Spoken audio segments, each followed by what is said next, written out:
Hi, and welcome to Monday Night Toy Ramblings with me, your host, Lawrence. And we got a big show today. We got a good show today. And I already see we got people in the chat, which is absolutely awesome. We got a lot to talk about. I want to say thank you. Thank you to whoever decided to leak the new image of the Arctic bat because it gives us another talking point. Like I need more talking points going on. But you guys are gonna get it. You guys are gonna get it all. I'm glad. I'm glad it went up today rather than Tuesday, which it seems like that's how a lot of things go for me. Things seem to drop the next day, and then I'm waiting a whole week. By the time I get to it, I have to remember if I even talked about it. So anyway, how's everyone doing? Hope everyone had a wonderful weekend. I hope your week started wonderful on this Monday. We only got 4 more days if you are working a normal work week like I do. So I look forward to getting to Friday, getting to everyone's shows, and then doing whatever needs to be done. God, man, the chat is going right now. Lots of users already. 14 people. Lots of users. 14 watchers. Yeah, we got a good amount of stuff to get into today. So anyway, let's quickly get into some things here. As the chat starts to roll, or as more people start to roll in, I'm going to address a few things that I do want to talk about. But quickly, we'll get into the pickups. We'll start with the debacle that is the debacle that has been Hasbro Pulse shipping. You've all seen the videos. You saw my video that I put out there. It's all over. It's all over with the different people with the way things have been packed and everything. And Baldy Lock sent me his pictures, which were way worse than anything that I got. But I gotta say this: Hasbro Pulse, they're supposed to be for collectors like BBTS and Entertainment Earth. I said Dork Side again, not Dork Side. Nerdzoic, and right here, Ted Darklaw. I'm gonna guess you guys have never packed anything for Hella Dope Toys, the way that Hasbro Pulse packed that. But I do have to say this: people made a post about it, and it specifically was about this. I'm gonna start off with a rant, right at the beginning. So I posted my video and I said, hey, you know what? This isn't about, because this guy went on this rant saying, the people at, FedEx and the post office and UPS, and he's going on all these different postal services saying that, hey, you know what? You can't blame Pulse for what they do. They smash stuff. They're in a rush and this and that. And I posted my video and I said, hey, you know what? I'm not going to disagree with you that those people have that there's some issues with that, but this is specifically about these figures and these cards being too big. And then he responds saying, I don't need to watch your video to know that this is a bigger issue than with Hasbro Pulse and the shipping and stuff. And I have to blame myself for starting to argue with an idiot. No one ever said anything about there being an issue, not being an issue with how UPS and mail and FedEx sometimes deliver packages. This was a post directly about this. But again, I have to blame myself for arguing with an idiot who clearly doesn't understand. It's like saying, oh, wow, the president says something really stupid, and then someone says, well, yeah, so have all the other presidents. Yeah, I get that. But we're not talking about them. I don't care. That's not what the conversation is. And no, this is not a political thing, so please don't go on the political rant, or Matthew will be dropping some hammers quickly. So that was that. You know what? Yeah, so. So quickly, what I did pick up was this Goliath. I picked up a lot of gargoyles. I have to make sure I remember if I pick this up. So picked up the Goliath, who I think looks like he's turning to stone, but he's really the Sega Genesis version. I really like it. And I gotta say, you look at those eyes right there, it makes the face look completely different. Same with this one here. So it does makes the figure, it makes the face look like it is a completely different face sculpt. He still has the same issues with the giant wings, and he still has issues with the draped wings, but his hair does seem a little bit softer, so it's a little bit easier to pose them around. Got the retro carded Zartan, which was, kind of what the rant was about. I agree with B's Battleground. I think this is the best looking Zartan of all of them, even the expensive color changing one, which to be honest, I really never thought was the best anyway. It's just cool that he color changed. But there is something about this bluish purple that just really stands out. And then the nice looking Storm Shadow, which is getting a nice glow here. But I don't know. The question is, do you really think that you need to spend another $25? Really, the only thing that's different is that he doesn't have the gauntlets. A couple little paint swaps. He does have the extra hands, which is nice, but he doesn't have the hood. So depending on how much you really want that. So let's say hi to the chat. We got Masterversal Toy Hunter, who was here early, along with Radical Toys and One Toys and Bricks. We got Banditone. We got Baldylocks, who I have already mentioned. Payne's Toy Samples, who is always in. Check out his show on Fridays. He started a new show. Ted Darklaw from Hella Dope Toys. Honestly, if you are looking to order something and you want to go with a smaller company who gets it pretty quickly, check them out. Hella Dope Toys. They are legit. We got Jason Fritz and Jeffrey Smith. Facebook user, which is, I forget what his name is. I apologize. Unfortunately, the Facebook users don't show up. I wish they did. BMW Rhino. Big Bacon is in the house. Matthew Madsen, who is the moderator. What he says goes. He knows how I feel, how I think about stuff. We haven't had any issues, and I'm hoping we're going to continue that. Viper Scout is here. Woodman at 29. Dan the Toy Man. So many people right now. So happy to see this. Ray Paz, B's Battleground, who I've already mentioned. The retro card backs are goofy size to begin with. 100% agree with you. Jason Fritz. And I'm sure we're going to have so many more that are going to start to trickle in. Oh, and Allison Troy, I have to say, newest channel member. Thank you very much. I did want to mention this. I'm not ever mentioning anything that comes up with channel memberships or anything like that. Am I already freezing? Why the fuck am I freezing? I don't know why I'm freezing. I don't have anything up, guys. Quickly, let me go back to what I was mentioning. Allison Troy, newest channel member. I want to say thank you very much. I'm going to be putting out a little bit more content for that for sure. Listen, anyone that joins, I definitely appreciate it. And I always, I've talked to some other people and said, hey, it's not a bad thing to mention it. Other people have memberships and different things like that. But you see the 3 hours that I put into here. You guys don't see the 3, 4, 5 hours that I spend on Saturday and Sunday. Especially Sunday, I sit up here doing slideshows and everything, all the videos and everything. So anyone that does do super chats, the super stickies or what are they, super things, the channel memberships, I definitely do appreciate it. I really, really do appreciate it. So if you are one that wants to join the channel members, I definitely do. I do appreciate it. That's all I have to say. I think I said it enough. Lamont Knight is here, Yo Joe, and Chaz the Guru. All right. So I do want to mention something quickly.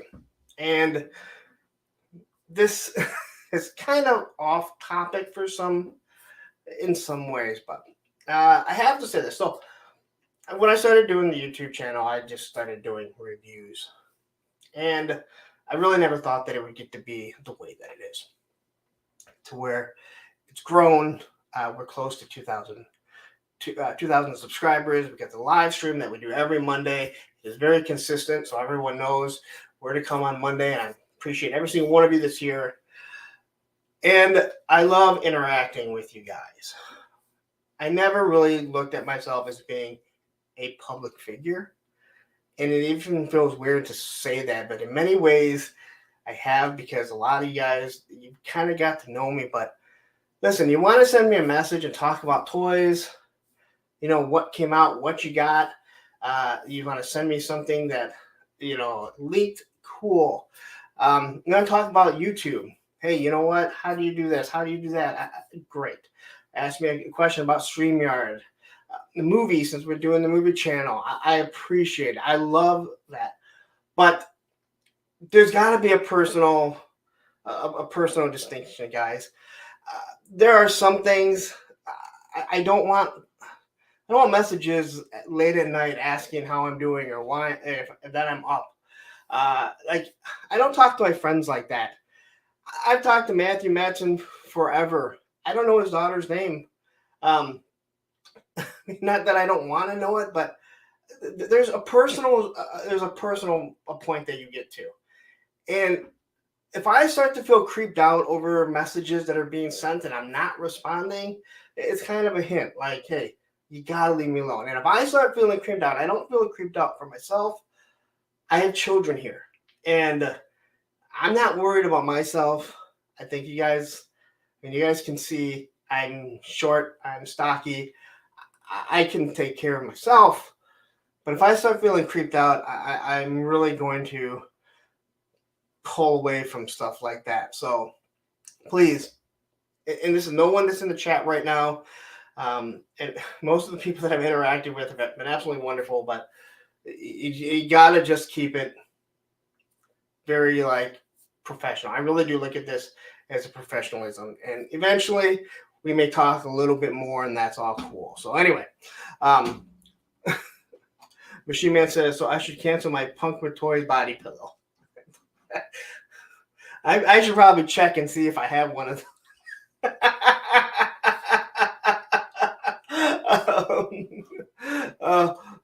Matthew Philpott, I do not remember ever seeing you, so I do want to say thank you for joining, and thank you. I'm going to definitely do my best to keep it up. Let's see here, and let's see. We have Skydro Walker. That's fucking good with kind of nonsense we are talking about this night, meatheads. Anyway, yes, it's always the news that you sent me.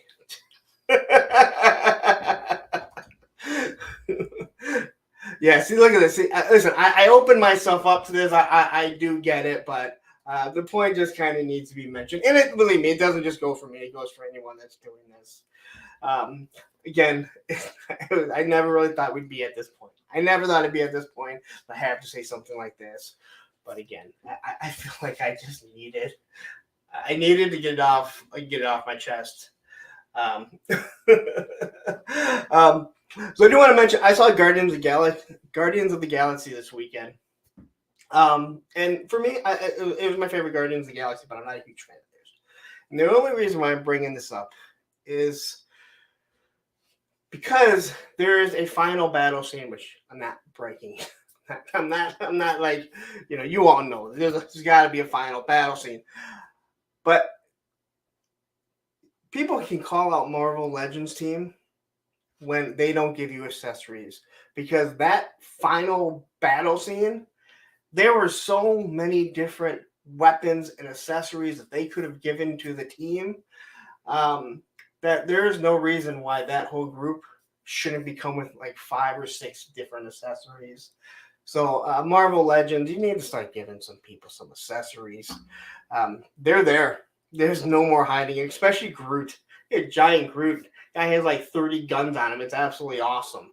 But again, you have wings. He's got wings. That's what you get with like a $40 Groot or something. Let's see here. I love these long ones here. Why you gotta be like that? A channel that sounds like Wiper Island promises to send news all the time if I'll like and subscribe. Oh, I'll also have to swear allegiance against Shark. Well, I don't know. And Ronex, nice to see you. Now you are definitely a newer person that I have not seen. Guardians of the Galaxy was awesome. I really liked it, and I do have to say, I'm not a big fan of the Guardians of the Galaxy. I'm not a big fan of James Gunn, but I thought this really did end his trilogy very well, where he can kind of walk away. I know he said there will be no more Guardians of the Galaxy. I love when people that don't own the property state that, hey, it's done now. Well, maybe it's done for you, but it doesn't mean that it's actually done. No, and you know what? No, there's no spoilers. Like I said, there's a fight scene, and there's more than enough weapons that they use. I don't think that's spoiling anything, that there's an end fight scene where people use it. And I'm just saying that, you know what? You can give them some extra accessories. No, I would not come on here and spoil something that just dropped this weekend. So I would spoil the Arctic Bat. Also, next Thursday, we do have Punks on Film, and we will be talking about Police Academy. We totally did the show. We forgot to mention it. And then you can also vote on what the movie will be after that. The fact that Big Trouble in Little China is running away with it kind of shocked me.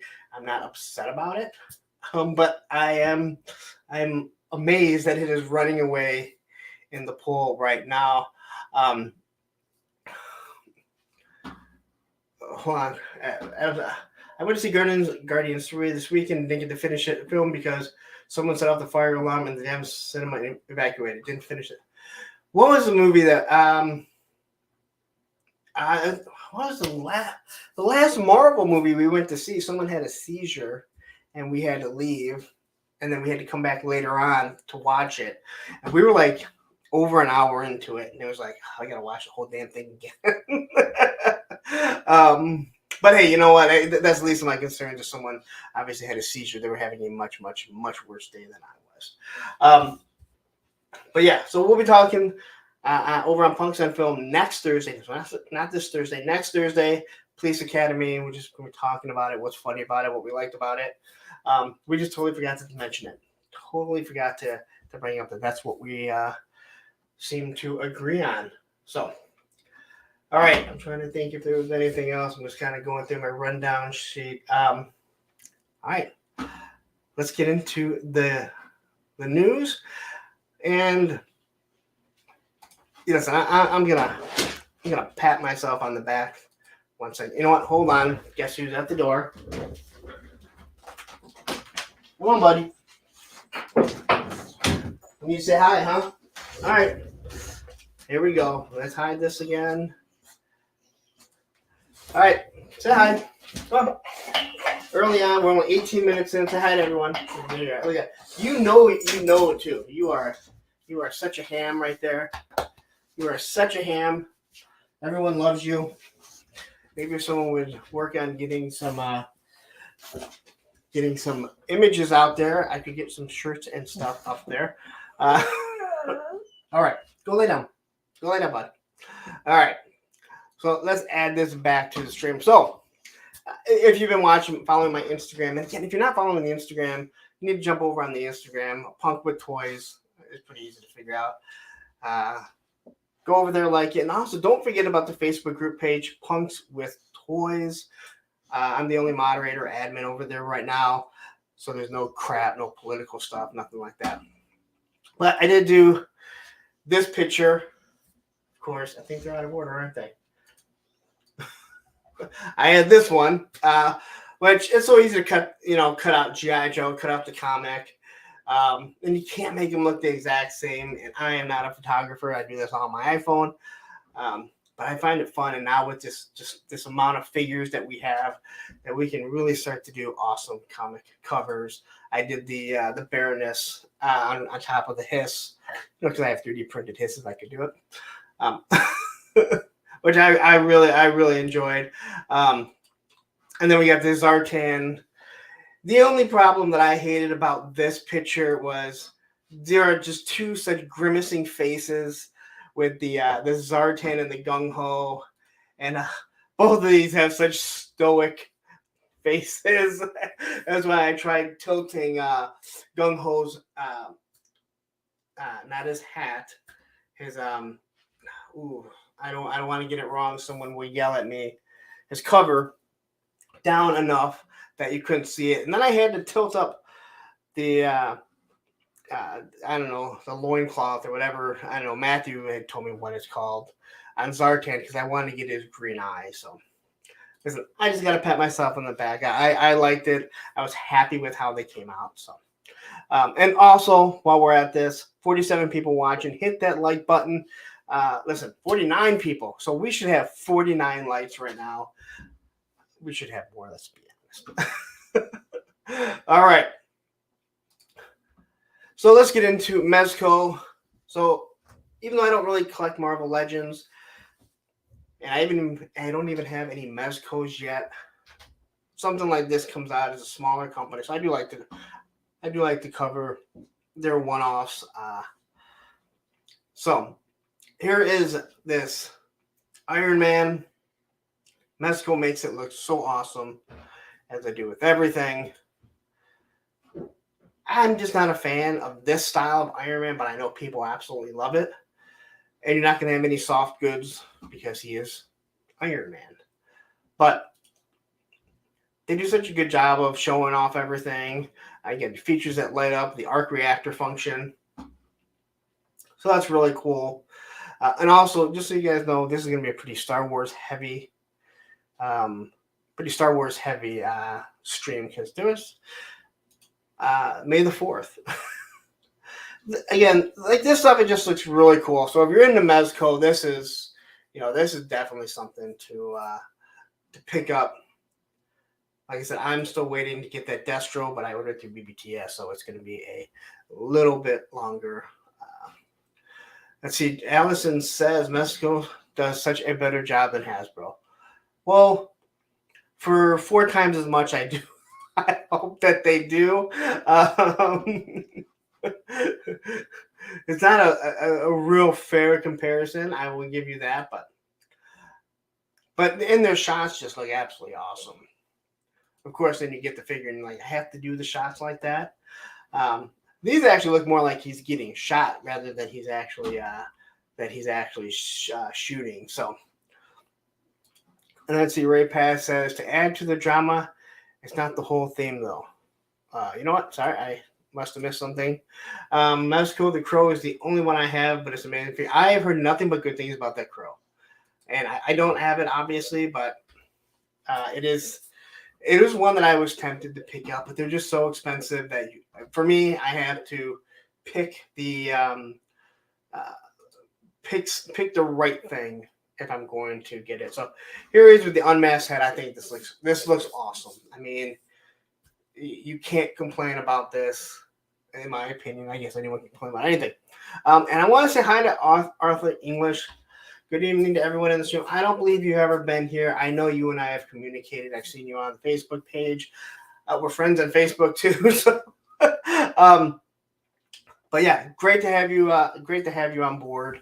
I love seeing the new faces or seeing the new names, shall I say.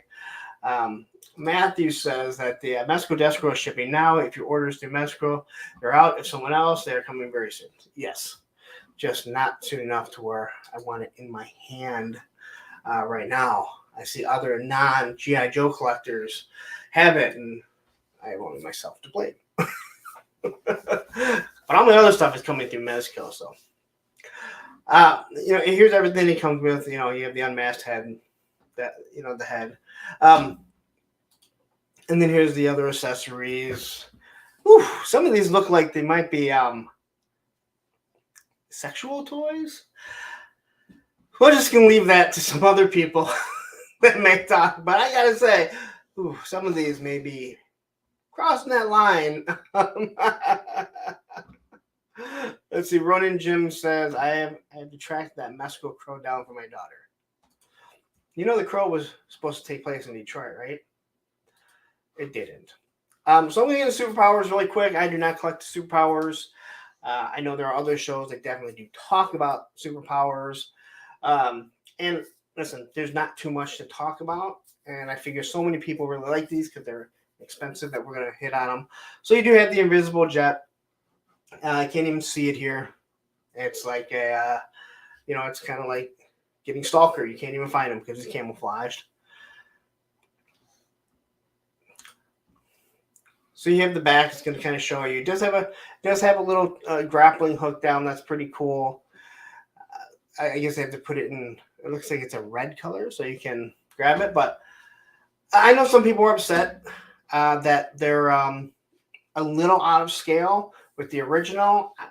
I don't know. Since I don't collect it, it doesn't really bother me. But I know people get really upset. But I don't have a problem mixing my 4-inch Joes with my O-rings. Why they're not in the same scale, who knows? It's probably some copyright. There are some people that will do, videos complaining and, but hey, some people complain about everything. So here we have the invisible jet. Again, I think it's always funny. I always laughed at the invisible jet. I never even realized Wonder Woman could fly. And then I was like, why she need a jet? Here she is. She's just going to stand out. You would think that people would notice her sitting down with her cape and no lasso. I don't know. Why is he so against lassos? You need a trigger finger for a lasso? Let's see here. Allison says you need some infrared glasses to see the invisible jet. You need the old 3D glasses that we got for like 3D Jaws. A true continuation of the 80s property like Motu. Well, that's what I thought, but I know there is a scale difference. I think it would make better. I mean, it probably would make more sense if it was the same scale, but I don't collect it, so I can't complain. But like I said, I mix my 4-inch with the O-rings, and I watch a lot of people online, like on the Facebook group page, and I'll see like people doing like big giant aircraft carriers or whatever, and I'll notice they have no O-rings or they don't have any 4-inch figures. It's mostly they don't have O-rings. So people have kind of gotten away from it. So there's your Wonder Woman jet. Now you got another Batmobile. And as you can see, there is a Batman and Robin in this. And this Geek Dead Life was talking about it. It really does look like a mix and match of a lot of different Batmobiles. I do like the mask on the front, or the cowl, shall I say. It does have a nice little sleek design to it. I would say this probably is is kind of a mashup of maybe of the 89. The 89 was built off the 70s Corvette, which has the big wheel flares. But I have to say, what I really liked about this, you have this jet engine, but I just really like this back profile. Without the jet engine, I thought it just really popped for me. I just liked the back. It looked like something you'd be behind, like when you see a Dodge Viper, and you just be like, that is one big giant rear end. Cannot believe. I need to get a soundboard just so I can drop that's what she said. Ray Paz says, I collect the line, throwback to a fun line. I'm hoping they start getting into some of the DC villains. I can see a Gorilla Grodd of superpowers. Yeah, I hope, listen, as someone who does not collect this, I hope for all of you guys that they do the same thing with this as that Mattel has done with Master of the Universe Origins. It's such a great continuation. You can mix and match the figures seamlessly, obviously. But now you're getting so many figures that were never produced. So I hope for superpower fans, you guys are able to get all that type of stuff. Get, obviously remakes of some of the figures, but then also get, figures that were never made. Yes.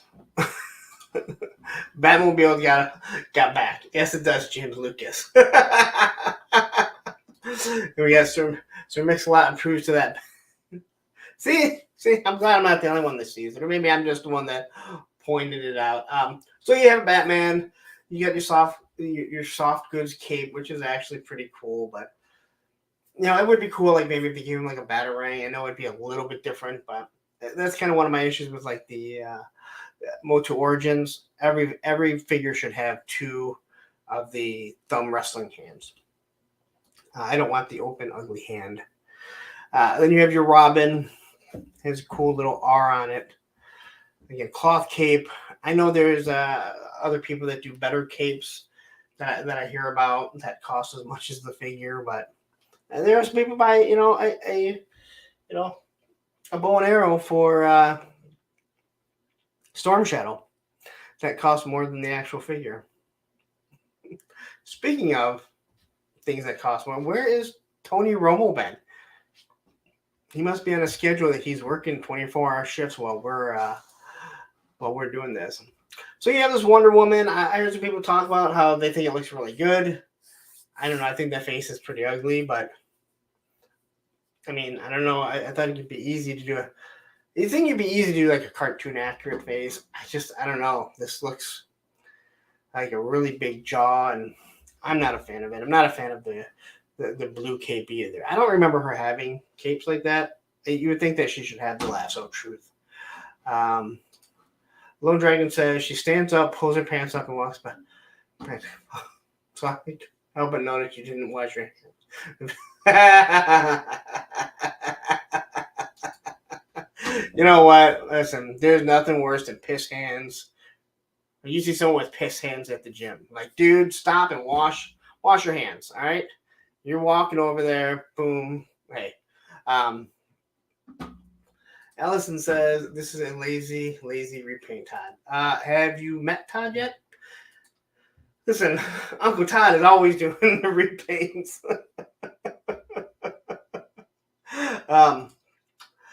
Aquaman, I am not a fan of Aquaman. I've never been a fan of Aquaman, other than the Aquaman movie, which is so bad that it's good. I should call my daughter and we should do a Aquaman breakdown of how bad the movie was, and we just die laughing. He does have his pitchfork.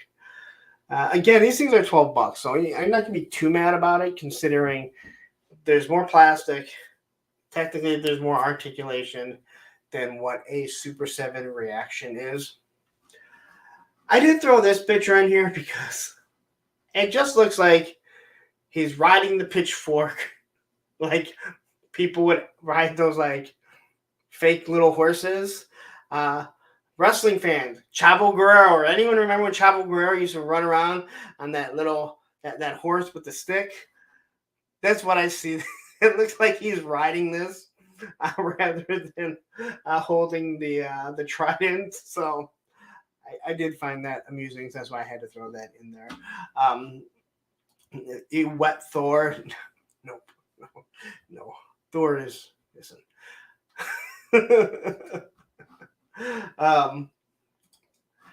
And then there is this Black Manta coming. I have to say this. I saw the multiverse, DC Multiverse Black Manta.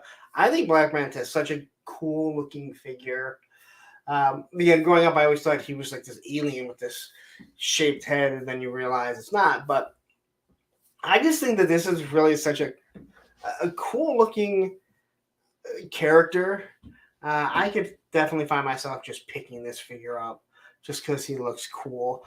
I have started to get to that point where it's kind of like Robo from the Fuchsia is like, hey, you know what? If it's a good looking figure, you pick it up. You know, you don't have to have the whole line. You got to stop being a completist when you see stuff that you like. And then McFarlane dropped some other DC things, and I just want to throw these in here. I was trying to do some time filling, to be honest. But I've talked about the DC Multiverse before. So here you have, Batman, Batwoman, Robin, and Mr. Freeze. I gotta say, they're actually pretty cool.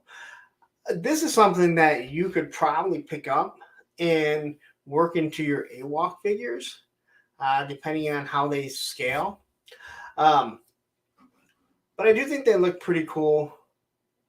I'm not a big fan of McFarlane to begin with, But these are the page punchers, so they're going to be about, I think, $25.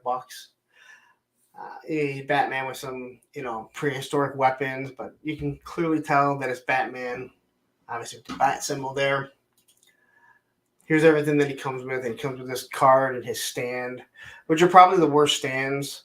It's probably the worst stand, but technically they are stands. So at least he gives you stands. I know a lot of people, they love their stands.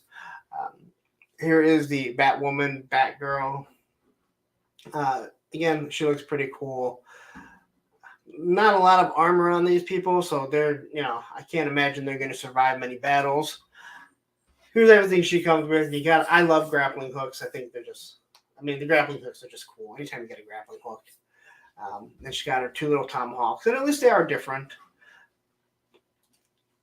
Then we got Robin with a mohawk, so to me, he doesn't look like a little boy, which sounds awful. I'm not Michael Jackson.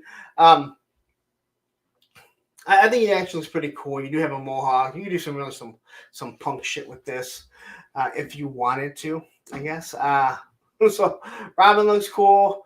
He comes with his stab. So everything that they come with really does entangle to what you would see with Batman. Allison says, I appreciate Batgirl's pants. It's cold out there. What? Well, I'm going to have to go back and look at her. Oh, yeah, I guess yeah. They almost blend into her skin in some ways, the way that it breaks it. So I was like, is she wearing pants? Did I miss something? Then you have this Mr. Freeze, and I got to say, this is just a cool looking figure, and I think this is something you could definitely pick up and work into all kinds of different toy lines, because there's no real distinctive signatures on him where you'd be like, yeah, this Mr. Freeze. It looks like he could go underwater, he could go in space. So this is actually a really cool looking figure. And he's going to be pretty massive, because considering it's built on a 7-inch scale, I'm assuming that you guys would probably absolutely love it. Big Bacon says that Robin is a punk predates toys. Allison, I'm going to cut off that R and pretend he's someone else. Someone we know?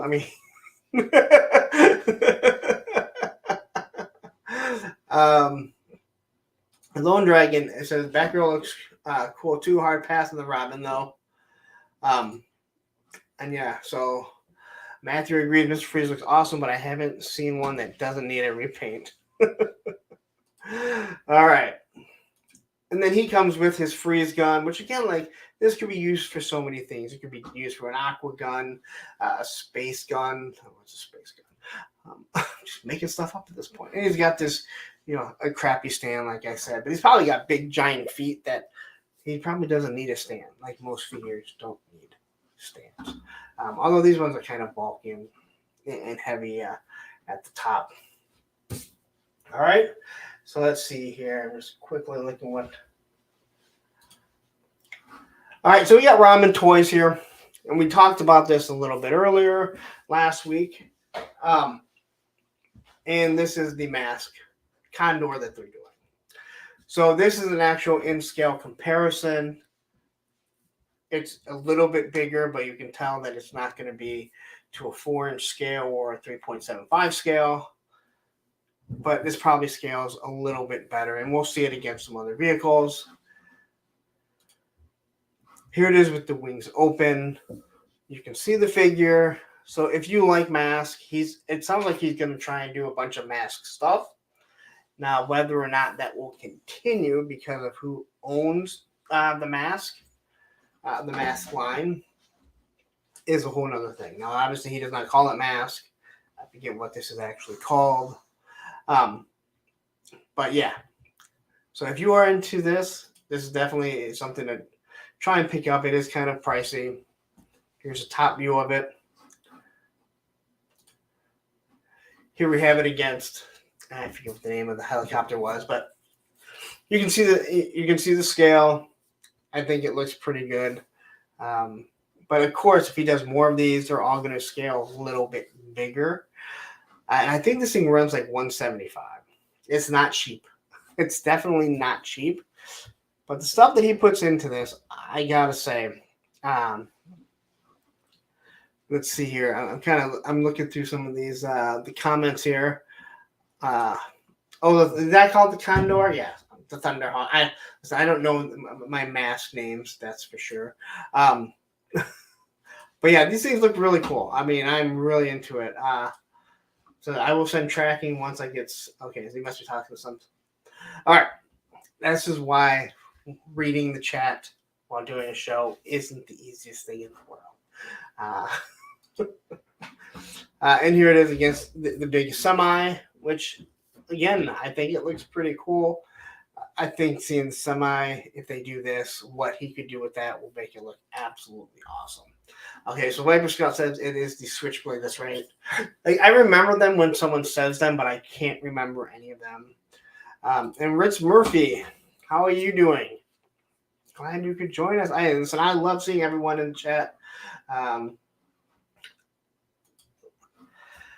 So here we have this. Now this connects. This goes right to the their Hell Charger Engine of Vengeance. What the hell is their one called again? I forget what it's called. But they're giving you a head. And Matthew and I were talking about this, and it's almost like, and this is why I say I wonder if that mask stuff will ever come out, because it really, really, really feels like Ramen is just poking that bear to the point where when does Hasbro send that cease and desist order? Because if they continue to do stuff, and they really do poke at them, in my opinion. I've even watched 3POA where there was something that they got a cease and desist on, I do believe. And, Bobby had to say, hey, listen, I understand, but it's someone else's property. And if someone was copying my property, you better believe I sent a cease and desist order. And if you know anything insides, he definitely would. And I can't blame anyone, but I feel like Ramen, it just seems to be like poking the bear, which is Hasbro. And I think that it's safe to say that of all the toy companies, there's not going to be anyone with bigger lawyers than that company. All right. So that's the end of the slides for this. I'm going to remove this. And then we are going to go into my next set. I had to break it up into two different sets of slides. So next is our NECA.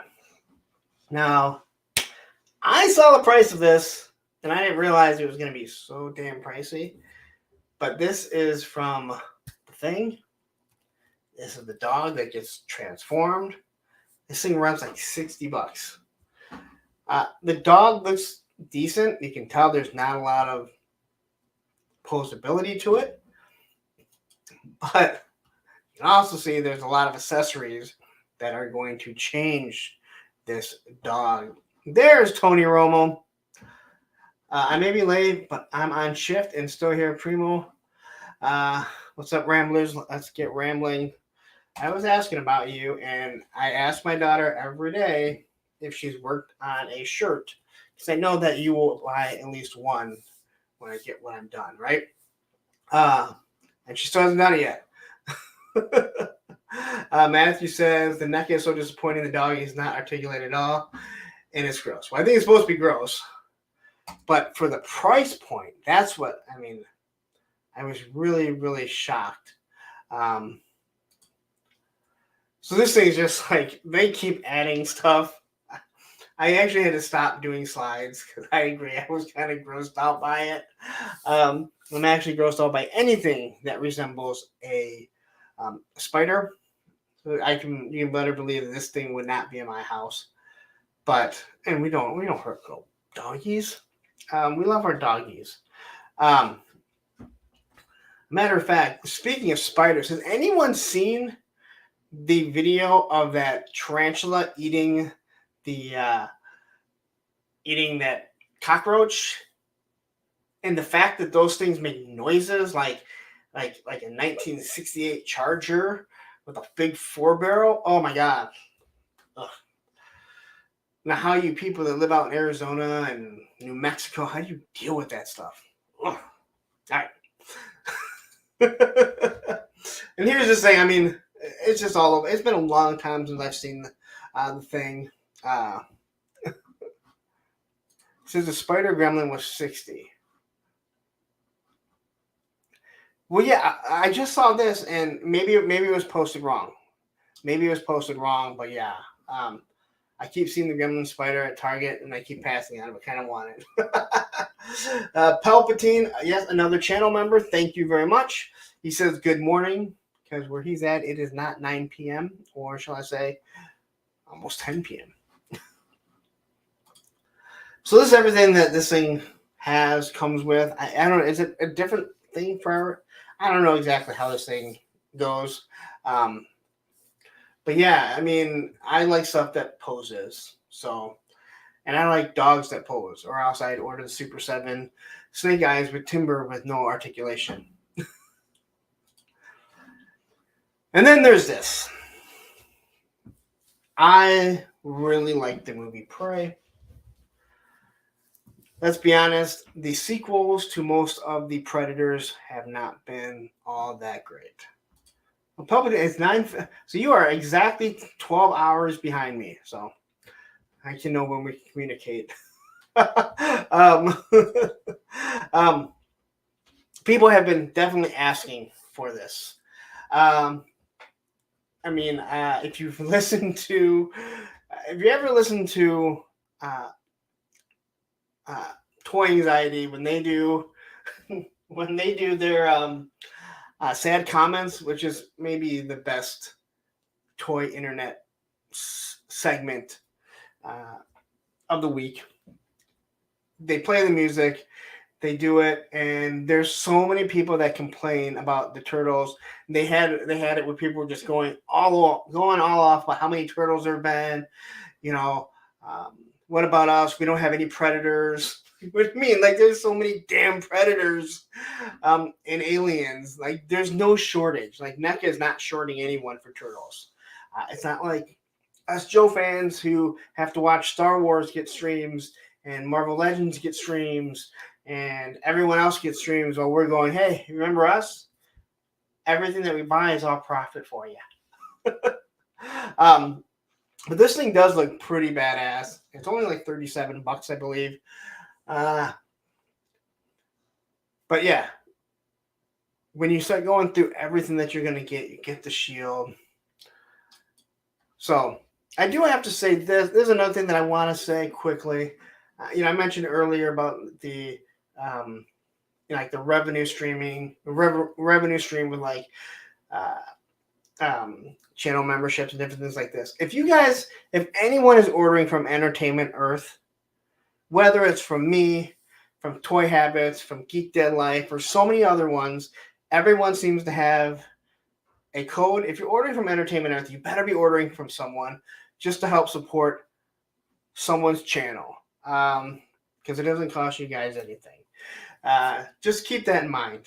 Whenever you're ordering from Entertainment Earth, there is a toy YouTube channel that has an affiliate account. Use it.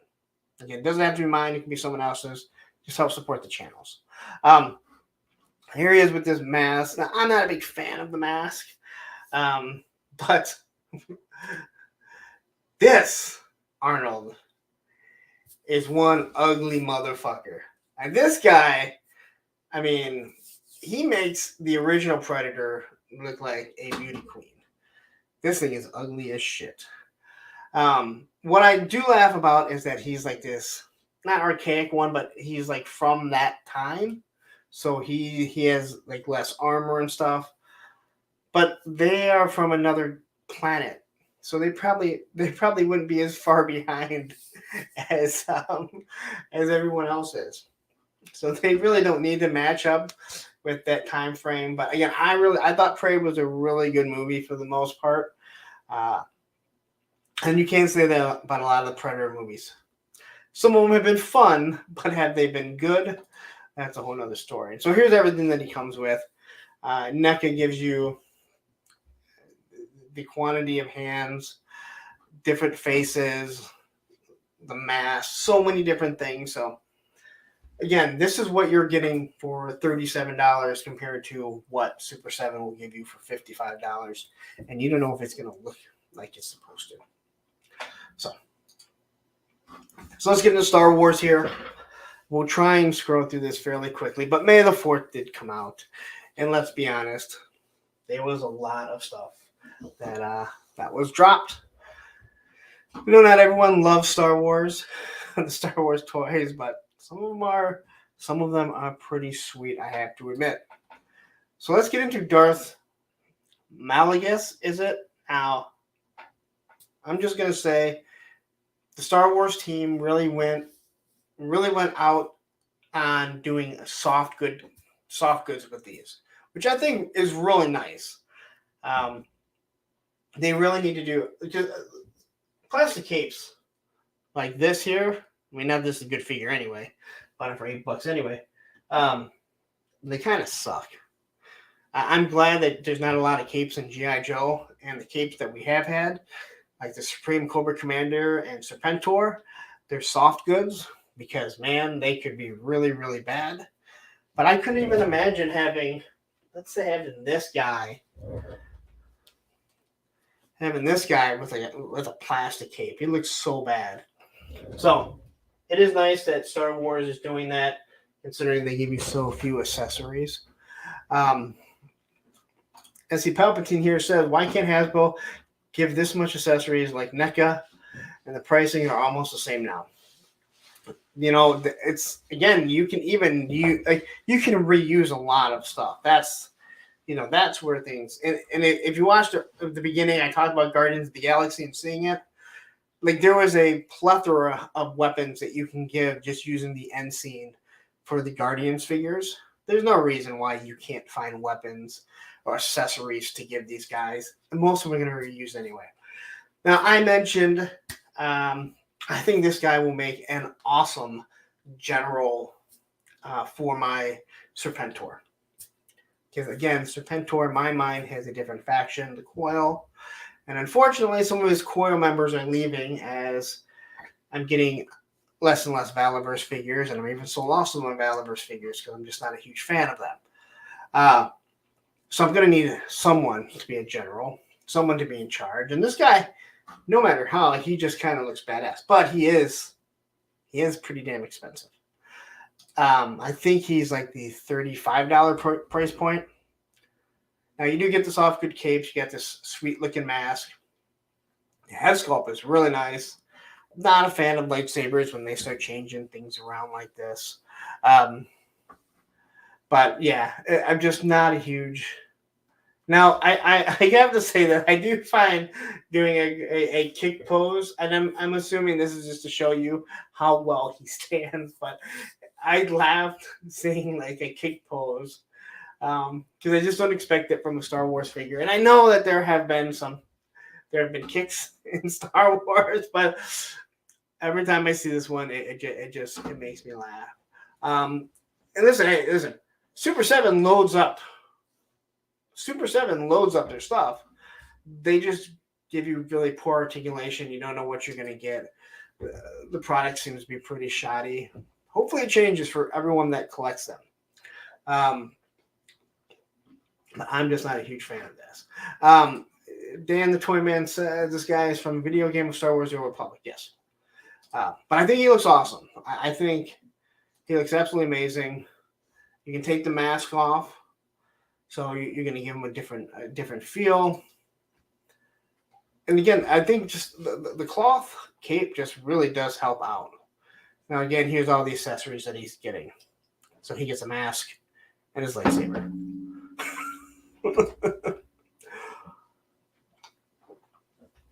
I threw this guy in here because, well, he was there. I can't tell you anything about him. Come to the Clone Trooper head. I believe that these are the different things that the Jedi and the Sith look for. The cannot think of their name. Someone in the chat help me out with what these are. I know Matthew's got to know. I'm sure Palpatine knows what these things are actually called. He looks wicked. Them guts. I believe this is the first time that I've seen you. Thank you for joining. And we have Giraffe here. I've seen Giraffe around. The helmet is way too small for him. Sometimes you read something and then you got to think about what the hell you're talking about. Holocrons. Yes. Thank you very much. Thank you very much. Thank you. I like when we can ask something and people can tell you.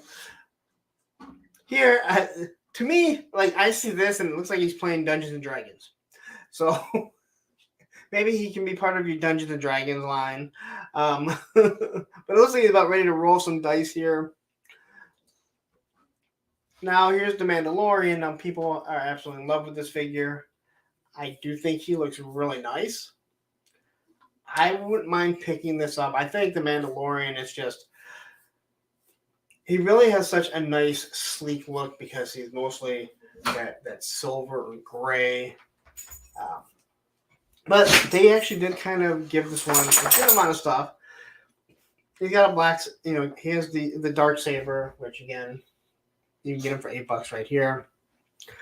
He does have the cloth cape, which now you can move it out of the way of the jetpack. I'd have to go look at my son's. He does have the original one. So I know I could definitely see how it looks. But the cloth cape is a nice touch. You're going to be able to move it out of the way. What do you need, buddy? Hold on. Let me call for her. See if she'll... 1 second, guys.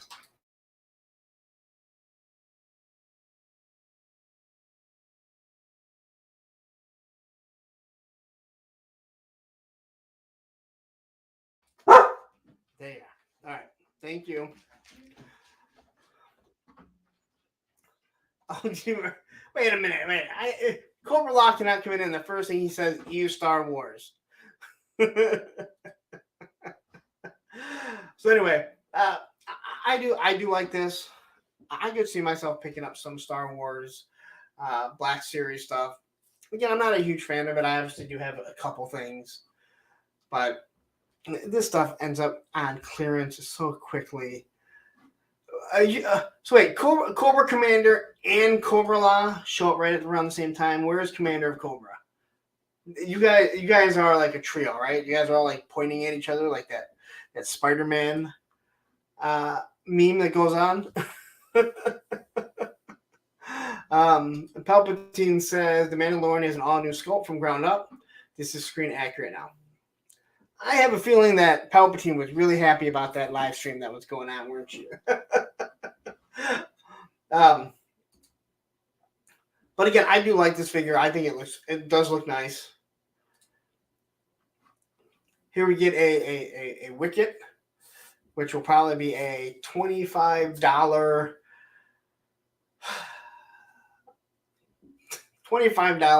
small figure. Now, he does have some accessories. Now, this, as I was scrolling through here, and I don't even think I got all of his accessories, but he does have a few accessories. So at least they're going to give you something. This is the type of stuff that, the Star Wars team should be doing. They should be giving you, for that price point, and again, make accessories that can be reused in other figures. Just to help out when someone's buying that hunk of plastic and they don't think that you're being ripped off. Yeah, I believe that there's a bunch of re-releases that they put out just because.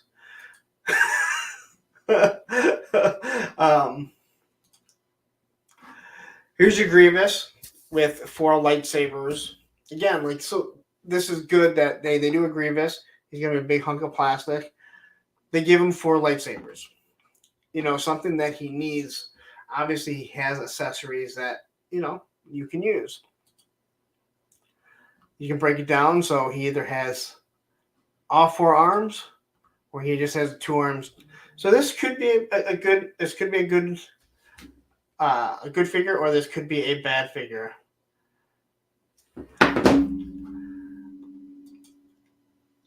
but they get them in some nice shots. So if you're a fan of Attack of the Clones, this is a figure for you.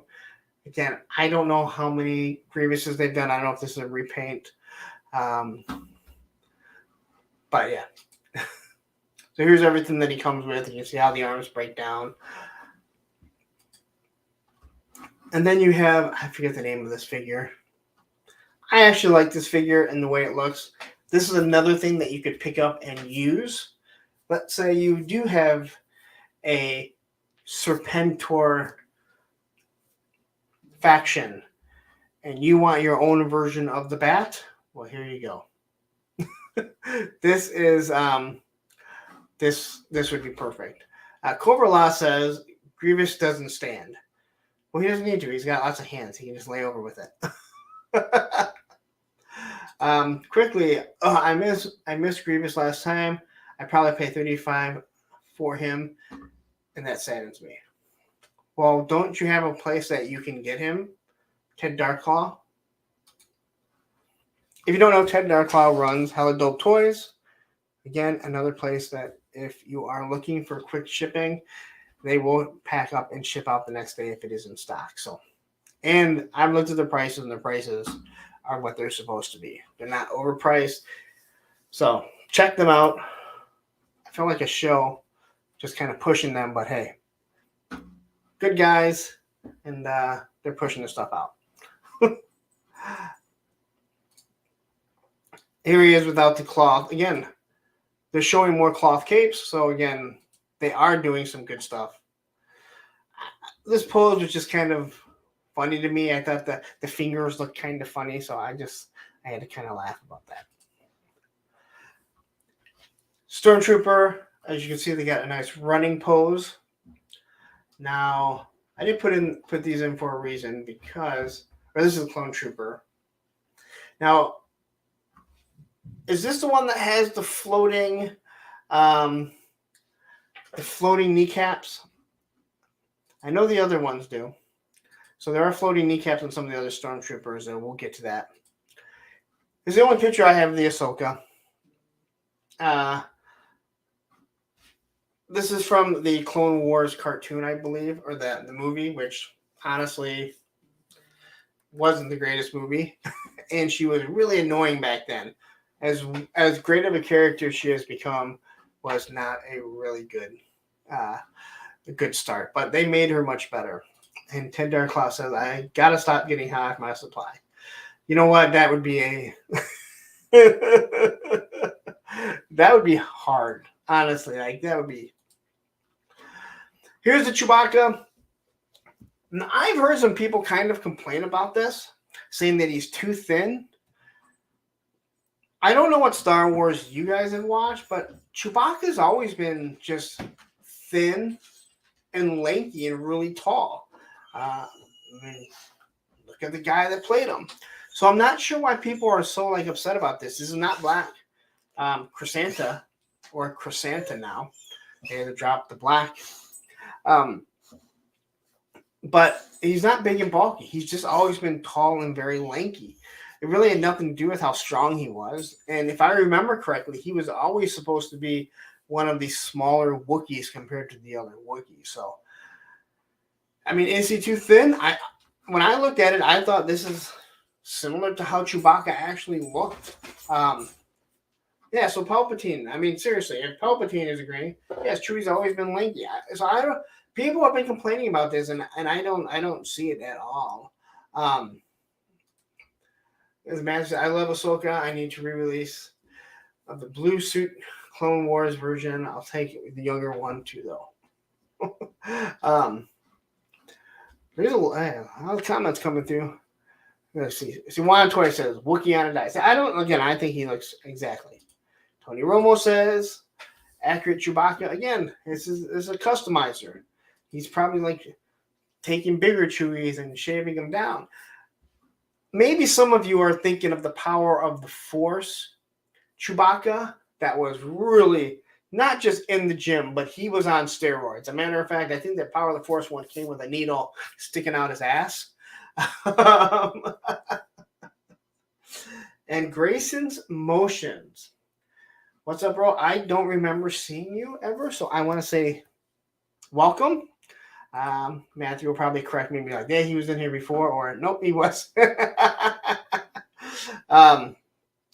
see, Palpatine's going to break it down. In canon, Chewie is around 200 years old in the original movie, so he's technically a young adult still. All right, so he's get kind of like how Grogu is.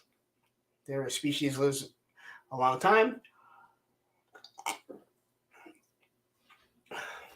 Now, Cobra Commander says, Power of the Force, everyone was on steroids. You are correct, but some of them were on much higher dosage of steroids. Darth Vader was one. Darth Vader was on such potent steroids that it made his mechanical suit fill out with muscles. That's how big of the steroids he was on. And they weren't just doing DECA, all right? All right, so this one here, this is the one that has the floating kneecaps, I do believe. And they talked about this. Yeah, so this one has a floating kneecap, so you can move it in different positions and move the kneecap to where they need to be. And I like this. I hope that all the toy lines start to follow suit.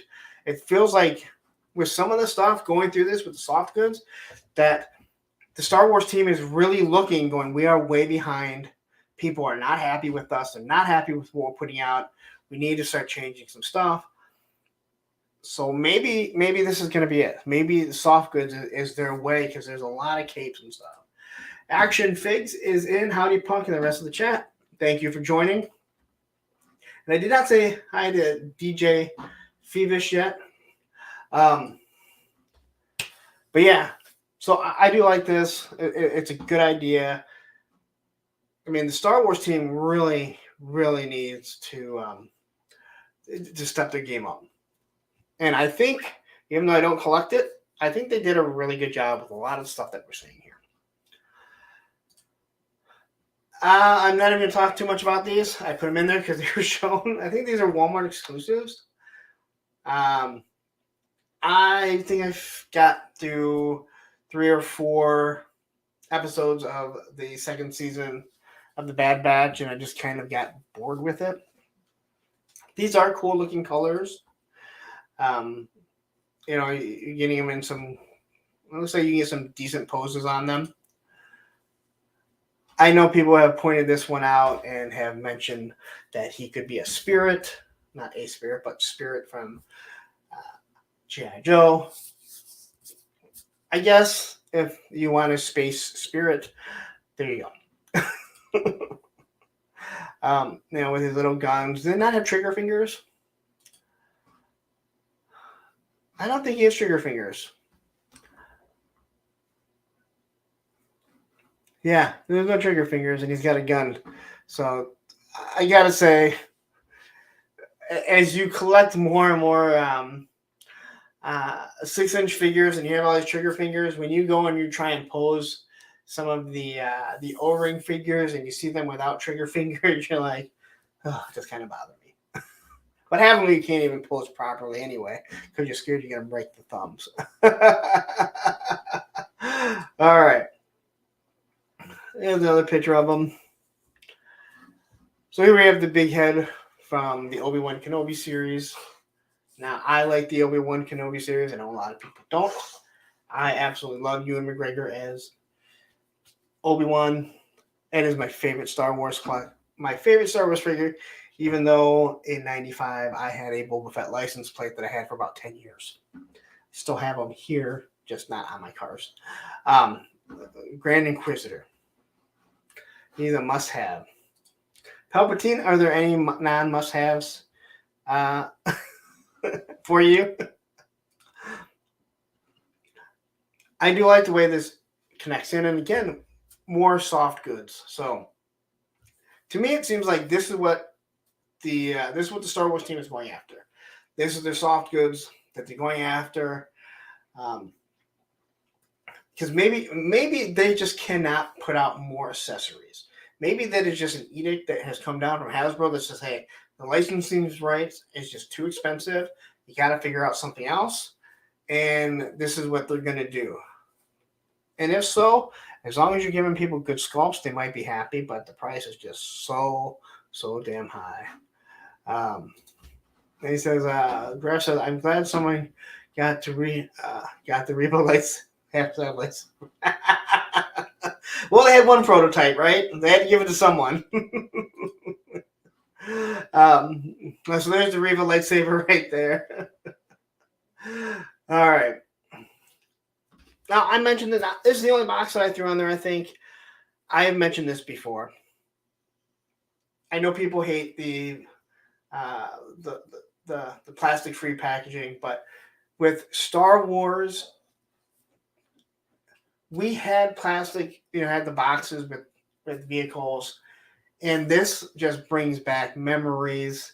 Even though I don't collect it, when you see this on the shelves, I'm just like, this is like walking through Toys R Us and just seeing these there. And I think they do an absolute wonderful job giving you the feels of the 80s of what we had. So I really do like this. Now, this is a little pricey. I want to say this was like $45, but they do give you a bunch of stuff. So this is where the Star Wars team looks like, hey, let's give you some stuff. Yeah, I understand. I understand the plastic free, but I'm just saying there was a lot of plastic free stuff from Star Wars back in the 80s, and this box art fits in perfectly with it. I feel like they give you a lot with this. $45, still maybe a little too much, considering Grogu is just, he's not even as big as a Yoda. So you can't even say they're really giving you two whole figures, but you do get some accessories with it. You get his chain mail, his chain armor. You love his mini skirt. Now he's giving him Yoda's lightsaber. Now, did he give him Yoda's lightsaber? I remember watching the episode, but I don't really remember if he handed him Yoda's lightsaber. Because technically, we don't even know if Yoda still had his lightsaber. I thought he dropped it. But then again, they found Darth Vader, Anakin's lightsaber in space. God, I hate those movies. But it's come with the frogs that he can eat, so that's actually pretty cool. This looks more like a tree than floating frogs. But why would trees be growing? Why would frogs be growing on a tree? And then you get the backpack that obviously is kind of recreating Empire Strikes Back, but it is Grogu on the back. So you are going to get a good amount with that. Then you get these Ewoks. Now, I do believe that this is leading towards... I really do think that they're going to do an Ewok village for their Haslab, which they are going to announce in July, if you don't know. Luke got the Boba tags.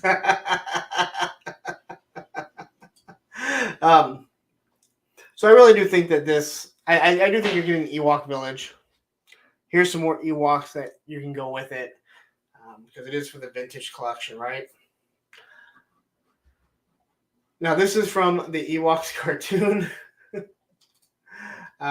Here they are dancing. They're cute little fluffy people. They probably should have made them soft goods, just literally in general, soft goods. Matthew says here, my daughter is loving the 80s Ewok cartoon right now. See? Remember what I said? Hey, pick something to watch with your kids and just sit back and enjoy it, because that is truly the best thing. Murder Bears, you know what? I said I wanted the streams. You know what I want? I want the dead Ewok. And then the other one crying over it. Like, that's... Again, these are probably going to be too expensive, but they come with the coins, I guess, if you really care about the coins. I don't really care about the coins. And that's it for Star Wars. So I guess it wasn't as heavily loaded as Star Wars. Quickly, we're going to get into Valiverse. There's not very much to talk about. Now, he did post a small video, and I don't have it. You can check it out on Instagram, of the truck.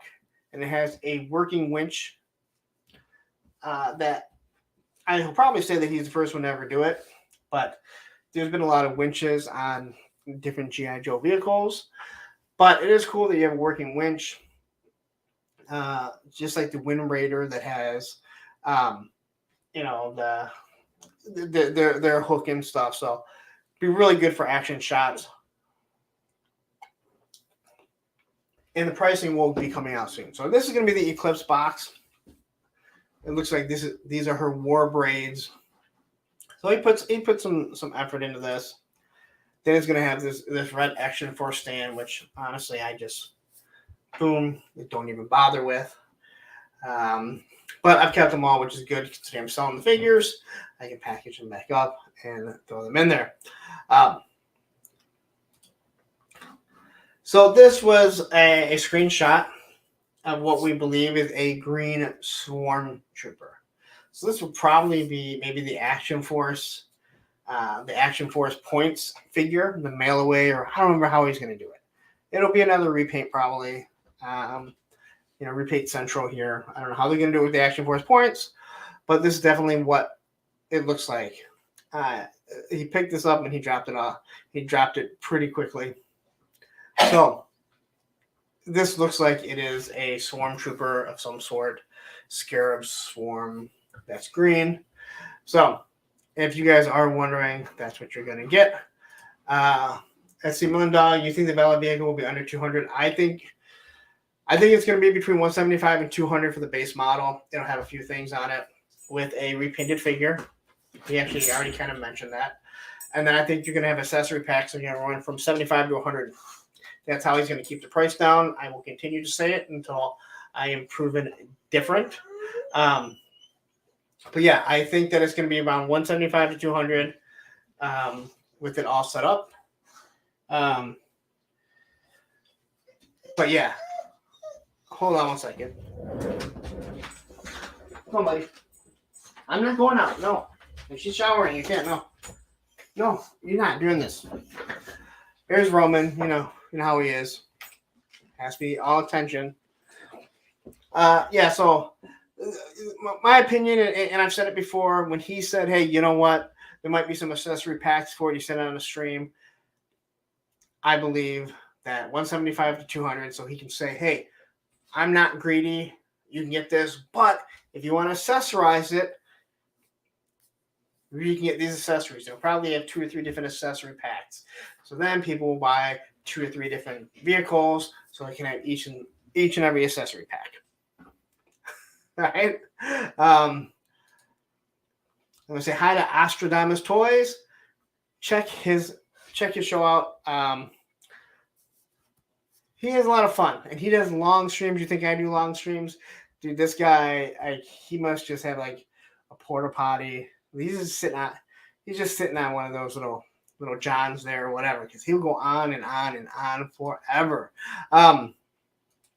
Matthew says, also, if Bobby's minions are watching, they will be pissed. You show this pic, you might get hit with a cease and desist. I might have to cut it out. Let's see here. Bobby said that in the last stream that he props for the Valakon you should bring to draw. The points. Okay. Listen, I don't read well and not fast. Patient mental. I'm not going to say that because I really don't want to get into it. Hey, listen, if people want the vehicle, great. And if it's priced right, great. You know what? Listen, more power to you. I just think that the vehicle is going to be more expensive than what people want to pay. But you see what these people buy from Valiverse? Like, they buy the repaints over and over and over. So this was sent to me by Bees Battleground. This is a combination of everything that's going to be coming out in the next year or so. So at the Joe Fest, it's the Special Deployment Series 3, no pre-orders. Just like December Action Points figure, these 6 different items. Warpath Eclipse Action Points figure, the PowerCon exclusive, the Vanguard in hand and your price. The Vanguard is the vehicle, so you will get to see it. He's already kind of starting to show it off, and I do believe he did say that the pricing will be announced at Joe Fest. In July, you're going to get a continuation of Series 3 items. Again, this doesn't make any sense to me. Why is it a continuation? But more than likely, what you're going to get when you see 17 items is you're going to get probably 3 to 4 different army builders, and then you'll also get you get the chance to buy the accessories separate, which make the figure more expensive. That's what I used to call it. The chance to you have the chance to buy the accessories that should be with the figure. He's going to PowerCon in August. PowerCon is no longer just a Master of the Universe. It encompasses all different types of toys. Then we get the Fall Series 4, previous plan, Special Deployment Series 4, but no reissues, just new items. Lots of new stuff will be shown at Joe Fest. So Series 4 now, that's when you're getting into all the new molds. And at that point, I can probably stop banging on the fact that these are all repaints until we're about 6 months in, and it's repaint after repaint. Again, I don't really have a problem with it. They are great army builders, but because I don't have any attachment to it, there's so many GI Joes that I'm just not into the Valiverse as much, but I will probably continue to review them. I will pick up the ones that I do enjoy. There's no doubt about it. They are really good figures.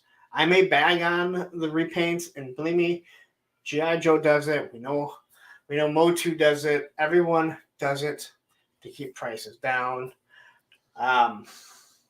But they are really good figures. You can go watch any of my reviews, and the figures normally do get better. And I mentioned before, the Special Deployment series is probably the closest thing to a perfect figure that you can get. The plastic was absolutely perfect, and the figures that they pushed out were awesome too. So anyway, so the fall of 2023, you can get Series 4, no reissues, lots of new stuff. Why do you say that? And 14 items. Spring 2024, Series 5, with removable suppressors, 1 confirmed. Again, I mean, shouldn't someone say, "Hey, aren't you copying Hasbro?" I mean, everyone wants to point out anytime that someone says they copy off him. Have they already done reusable suppressors? So, I guess maybe you shouldn't be allowed to do that, right? Series 5, Series 6, we'll see the vehicle. And the Vanguard is the 4th Action Force team. It's for the Action Force team. I'll probably get mad if you see GI Joe figures in it. And the Swarm air vehicle was mentioned. So we'll see. But again, if you want to see the truck with a working winch, jump on Valiverse on Instagram, and you can see it. It's probably like 7, 8, 10 seconds maybe. Just showing you how a winch works. And again, I think it's actually really cool because you'll be able to tow different things like that. So let's get into some GI Joe stuff because you guys come here for the GI Joe, it seems. As I do watch the viewership start to go up again. And again, I will mention, hey, if you want to support the channel, 56 of you guys watching right now, if you want to support the channel, feel free to jump on and get a membership. I mentioned earlier, you guys don't see all the hours that go behind here, and it just helps support me and everything that I'm doing and everything that I'm putting back into this. But hit that like button, hit that subscribe, share this out. 58 people, we should have 58 likes right now. Give me 1 second. I gotta check my messages really quick here.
All right, sorry about that. My oldest was texting me that there's an issue or a sound with her car, which is my old car. So family does come first. So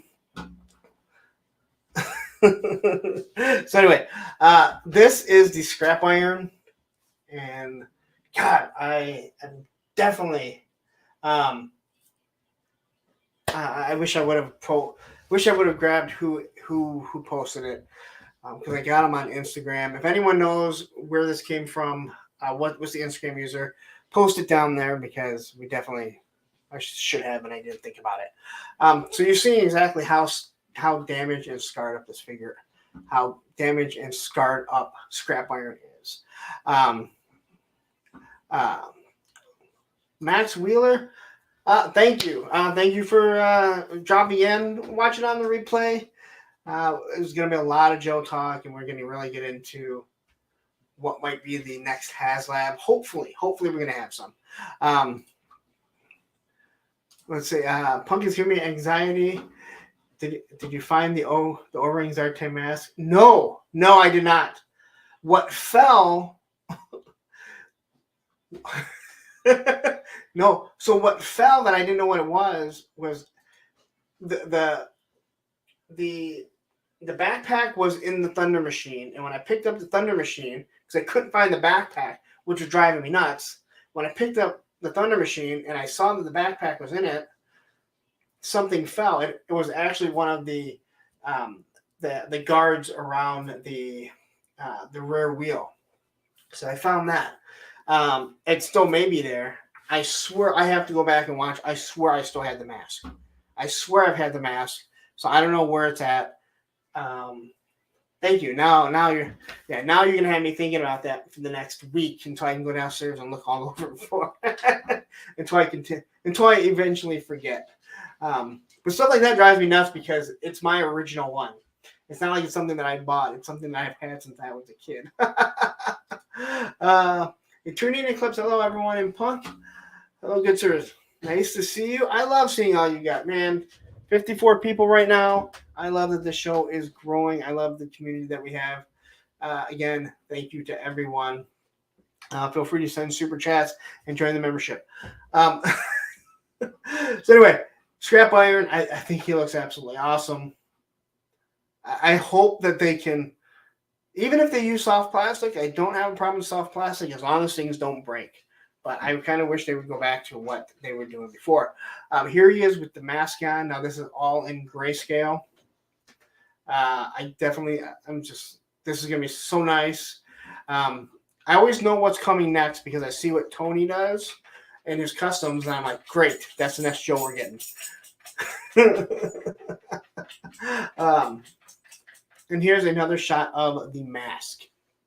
So you can see the scar through it. You know, this is one of those figures that you're going to have to take different pictures with and without the mask on. If he wasn't so expensive, you probably want to have two, so you could have one displayed without the mask, one displayed with the mask. But even at that price, his accessory is just so awesome that if someone said, hey, I have two of those missiles, like, no one's going to be like, oh, it just sucks to have that. And let's get into the news from today. And that is the Arctic back that dropped. Now, this was sent to me by Baldylocks. And I'm like, do you mind if I post this? And this was before I realized that everyone had already posted it. So let's just break this thing down. I absolutely love what they did here. And what I mean by that is they're giving you the standard head of the Bat. So if you want a uniform-looking Bat squad, you can have it. But then they're going to give you this alternate Bat. And really what it's doing is it's saying, hey, you know what? You got to have at least two of these, right? You got to have one with both heads on your display. And they're giving you three different chest pieces. I forgot to actually put this in. So the black one up here, if you look, it's what the Bat is wearing that's behind Snowjob, like on the side of his sniper rifle, not the one that they showed the pictures of. So This is now a third chest piece that they're showing. You have your battle damage. You have the regular one with the Cobra symbol. This is Zartan's rifle from the color changing Zartan, which probably kind of works because he is he changes in cold. If you remember, all of us when the first Zartan shipped, they all shipped. I want to say like November, December. It was cold, so everyone up here north, he was showing up blue already. So we all got to see the changing before we even got to touch it. He does have the same pistol. Now you can see there's no accessories. They don't show you any of the arm accessories, but you do have this, the chainsaw. So my question is, are we going to get other accessories with it? You would think that they're going to, right? The chainsaw would have to clip into the back, probably up to the up on the back, so it's kind of hanging off. Are we going to get two different style accessories than what we already have? But the other thing that you're seeing with this here is that they're obviously going to use this head probably to do re-releases of other bats. So we could probably get the original bat with this weird head. Now, I still think the original one is it's perfect. But I like that we're getting different options here. And again, it's almost like these things are well in advance. But you did have Valiverse and Action Force drop their robotic type figure, and now you have the Hasbro team dropping a different style of bat. So it's almost, I was really like, the Hasbro doesn't care what he's doing, but in my opinion, the more I watch it, they're definitely seeing what he's doing. And to me, as long as they can fix their plastic issues, I got to say this. This is definitely the Monday Night Wars. Kind of perfect that I'm on right now, Monday night. But this is Monday Night Wars, man. This is just like WCW versus WWF trying to one-up each other. And all it's doing is giving us better figures. What it's really doing is it's making GI Joe, the Hasbro team, give us better figures. Because I think that Bobby, being a small company, is already setting out to give better figures and to continue to update them. So, but looking at this, again, we could break it down all day. I do like that we're finally getting Zartan's sniper rifle. Matt, I hope that it's not as soft as the one we got with Zartan. But it probably will be, considering how some of these things are looking right now. And then in the back, you have what looks like a bomber. But then you have a crashed. I think I watched the Full Force, and I think he mentioned that it kind of looks like a Rattler, but I don't think it looks like a Rattler, to be honest. But it is kind of blurry, so it's hard to tell exactly what that is.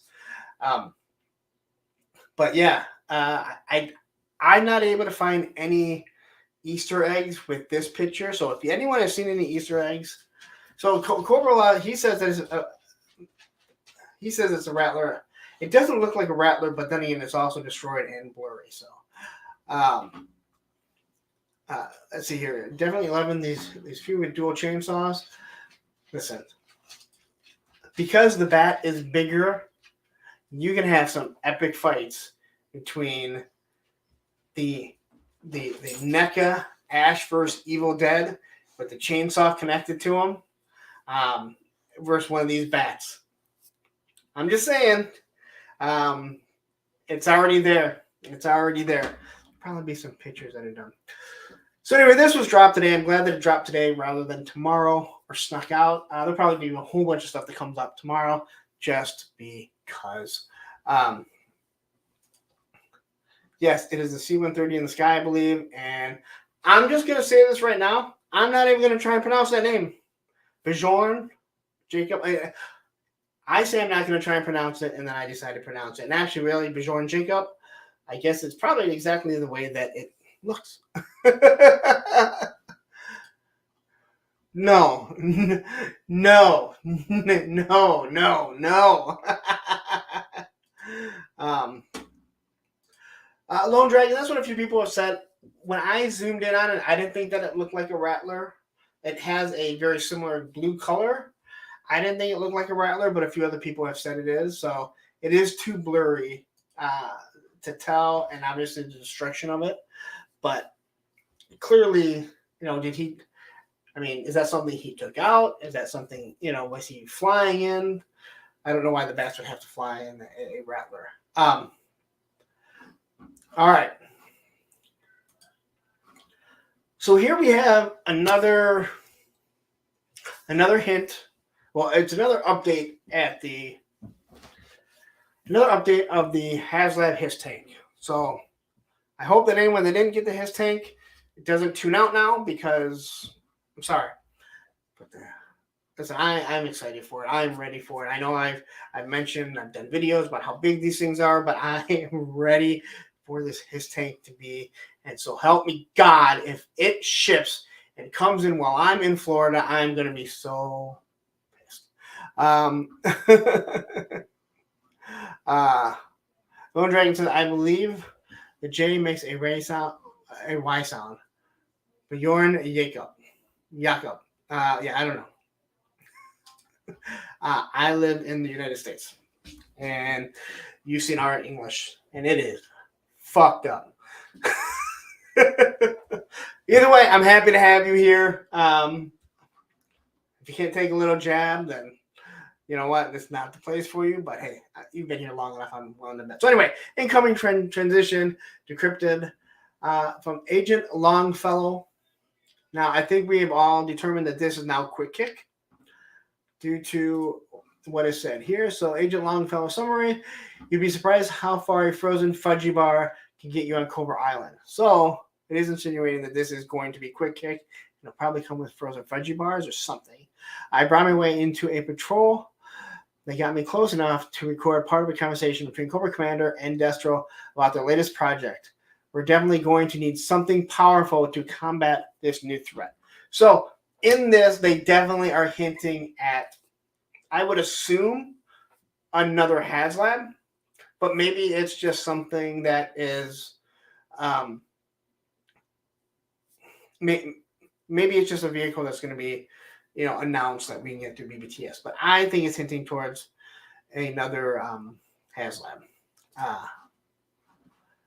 Let's see. Matthew says, Veggie Bars, Chuckles is hinting at Quick Kick, but with Jada Faye along, they need to think twice. I have Quick Kick customs.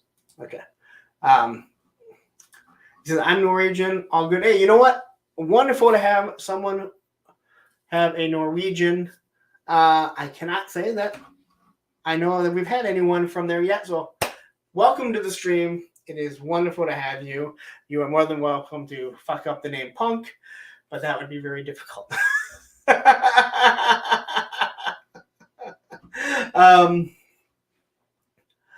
Let's see here. Giraffe says that's the way bats land. Make the Terminator walking out of the fire scene.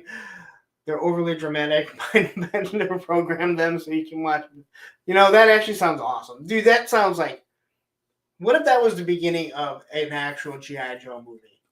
A fucking like plane fucking crashing and like 3 or 4 bats walking out of it, Terminator style. Like, oh man, that's almost. Anyway, so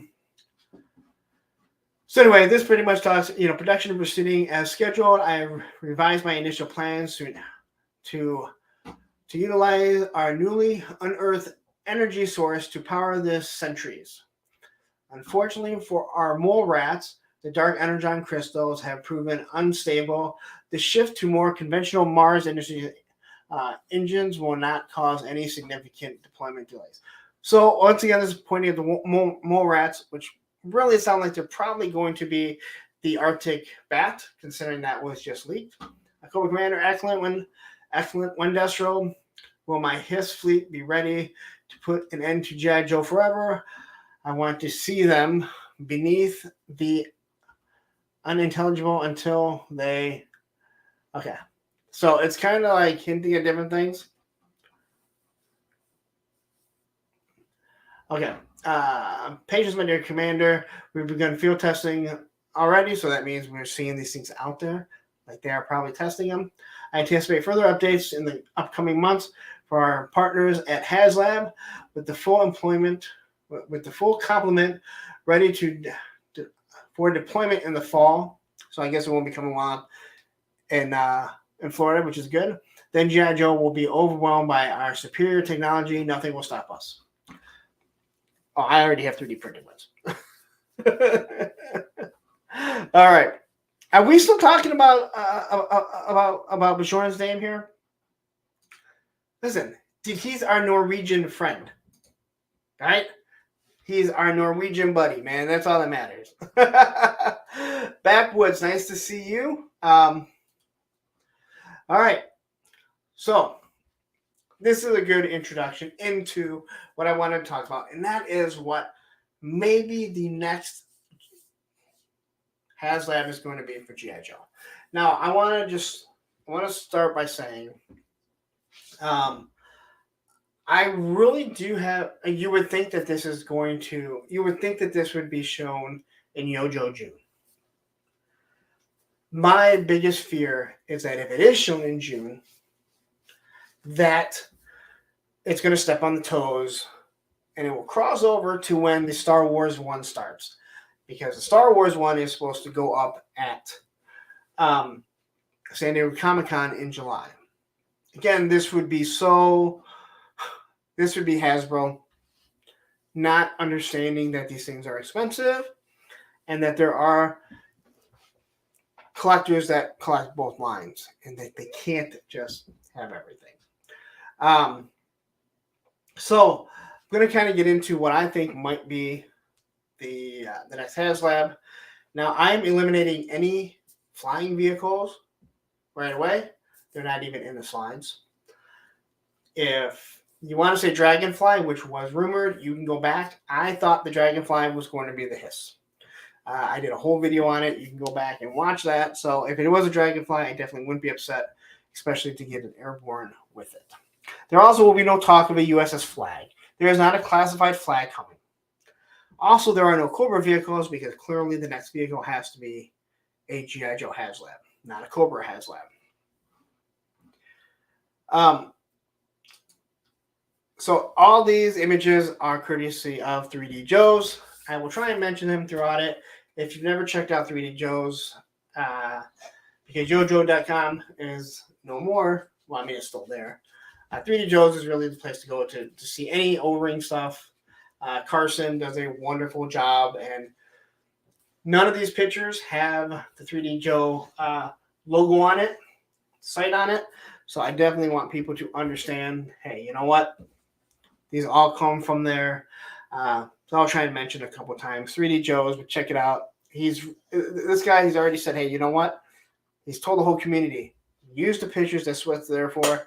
Just make sure you give the proper credit to the right people. So to start off, there's not going to be a killer whale. A classified killer whale, which in the past I have said is something that you could do because of how big it is. It is also a troop carrier, and you could use it as a display. But I would say this thing would be running close to $600.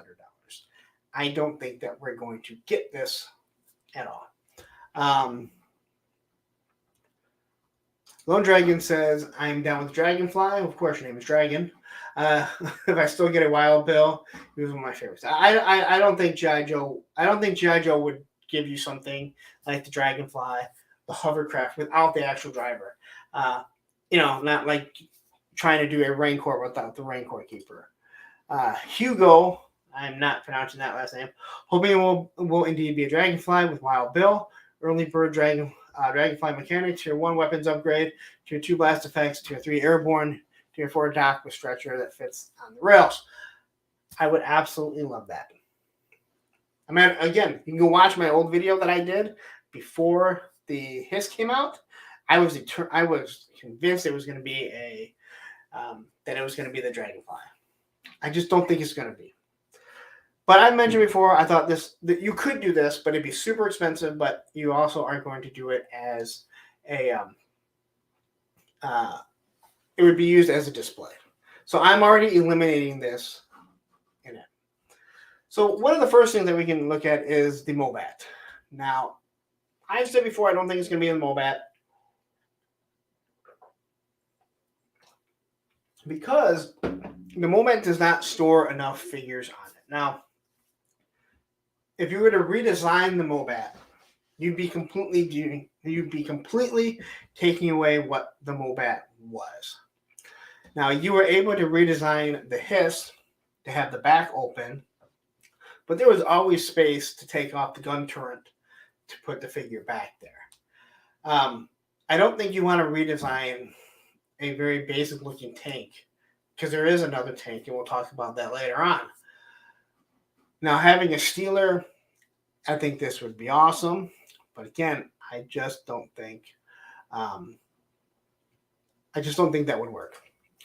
So here you have it. There's nowhere you could even really work it up to make the figures in there.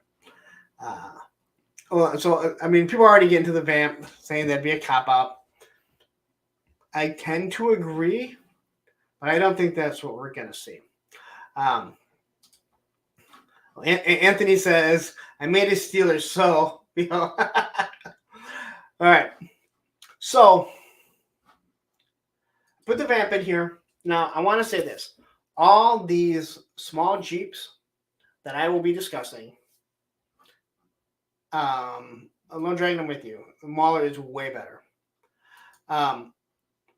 All these smaller vehicles, if you were going to do a Haslab, in my opinion, they would have to come with a tow vehicle. So I threw the vamp on here. Now, you could do a full-size vamp, a 4-seater vamp, which would be actually based off what this thing was supposed to be based off of. It could look enough like a vamp that people would get behind it and like it. I would be down with something like that, per se. But I really don't want a vamp, in my opinion, just as a Haslab. Unless you were able to keep the price down below $150. But why would you do that? I don't think that would be the right way to go. Now, there are still a lot of things you do with the vamp here. Again, if you made it a 4-door, you can make it so you could have a stand on the back where you could put figures. You could give an upgrade where you have, let's say, a minigun on it or a 50 cal. Plus, you would also be able to get the original one to make it look like the original. Obviously, it would also come with the clutch. But I believe that if you did something like this, you'd also have to have one of the tow vehicles. So when we get to the Mark II, again, same vehicle, except that it has doors on it. It does come with the clutch.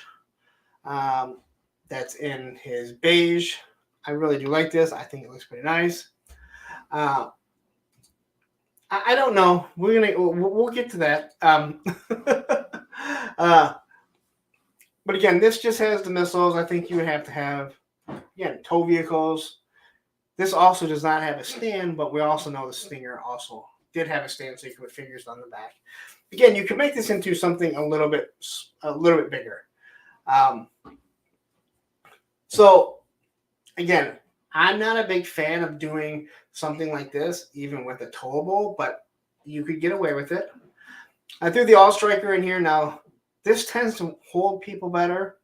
I feel like you could probably position someone behind the gun easier. And again, you could do a swap where you have the original looking cannon and then you have a minigun on the top and a place where someone can sit behind it and actually control it. And you'd have a crankcase that would come with this figure. But again, I think unless you were going way down in the price, and I mean under $150, you would definitely have to have a towable with it. It says, Adam House says, world building is something Lenny has said is something they are always keeping in mind when they design. Could it be a 2-part Haslab where it includes medium-sized vehicles and a small playset? I don't think a small playset I think small playsets are something they should start putting at like BBTS and entertainment or a specialty store like that. Yeah, so yeah, you have swappable weapons, missiles on the back. There's a bunch of different things that you can do, so you can make it look like it is now, or you just have a few other things that you can change it up. So here it is on the back. Here in the back, you'd obviously come with the crankcase. Again, this is such a nice detailed little buggy. I mean, this thing is way cooler than the Vamp, in my opinion.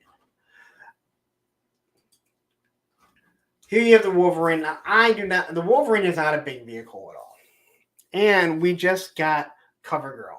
So I find it hard to believe that they would want to drop this thing as a Haslab if everyone already has the figure. Unless if you decide to do a blonde figure. But in my opinion, and I know everyone wanted the blonde figure, she's not blonde.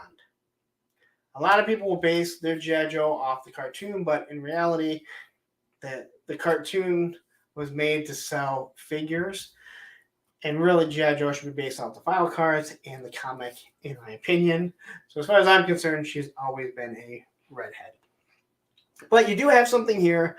You have the tow cable. You'd have to insert a tow cable. You'd probably do something like a winch instead. Again, this is another thing that I feel like you would have to have.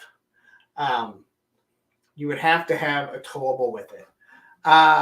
Cobra Commander, there are no Cobra vehicles because it is insinuated this will be a Joe Haslab. So that's the reason why I did not put any in here. But I think you could do a lot with this. You could make it that has a interchangeable cannon. So you could do it as an army builder. No, she's not blonde. She's redhead. I'm looking right here.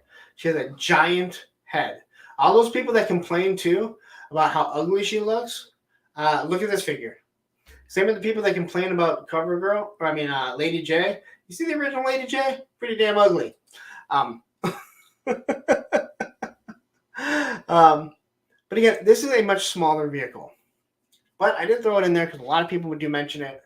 And I do believe that it could be something where, again, when it comes to having the towables, there's not a lot of space to put this on this. There really isn't. And it's something that just has 12 missiles. It's kind of boring. I am surprised at how many people love this vehicle. Now, I used to have my original one, no tow cable, and actually one of the pieces are broken. It's amazing how much stuff I still have from my childhood. It even kind of shocks me. But there's really not a lot of space to put figures. So unless you're talking about doing a Haslab for under $150, I don't think this is something you want to touch. You set a precedence with his Haslab. It was $300, and you gave you a lot of stuff. This is not nearly to the same scale as that his tank or give you as much. So then we're going to get to the towables, and I wouldn't want the towables to be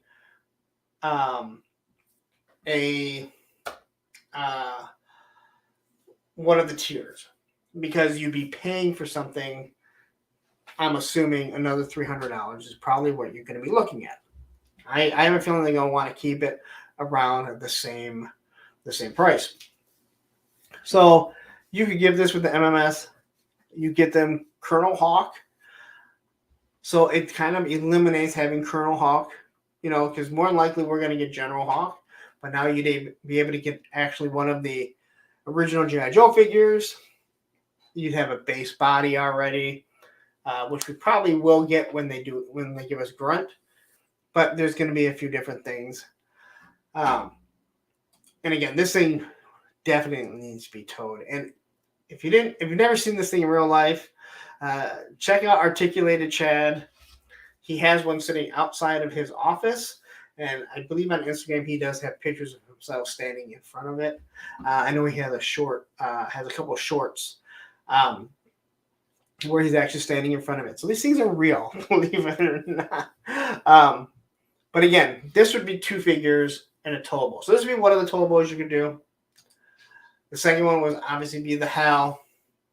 And you get a Grand Slam with it. Now you can do a lot with Grand Slam with the Nerf padding that he has on it. This was my first vehicle that I got. This and the Vamp. I asked my dad if I could get a figure. He told me to get 2 vehicles. I had picked the Vamp, and I forget what the other thing was. And he said, "Why don't you pick this? Because then you'll have 2 vehicles and 2 figures." And it was like he was the smartest man in the world. So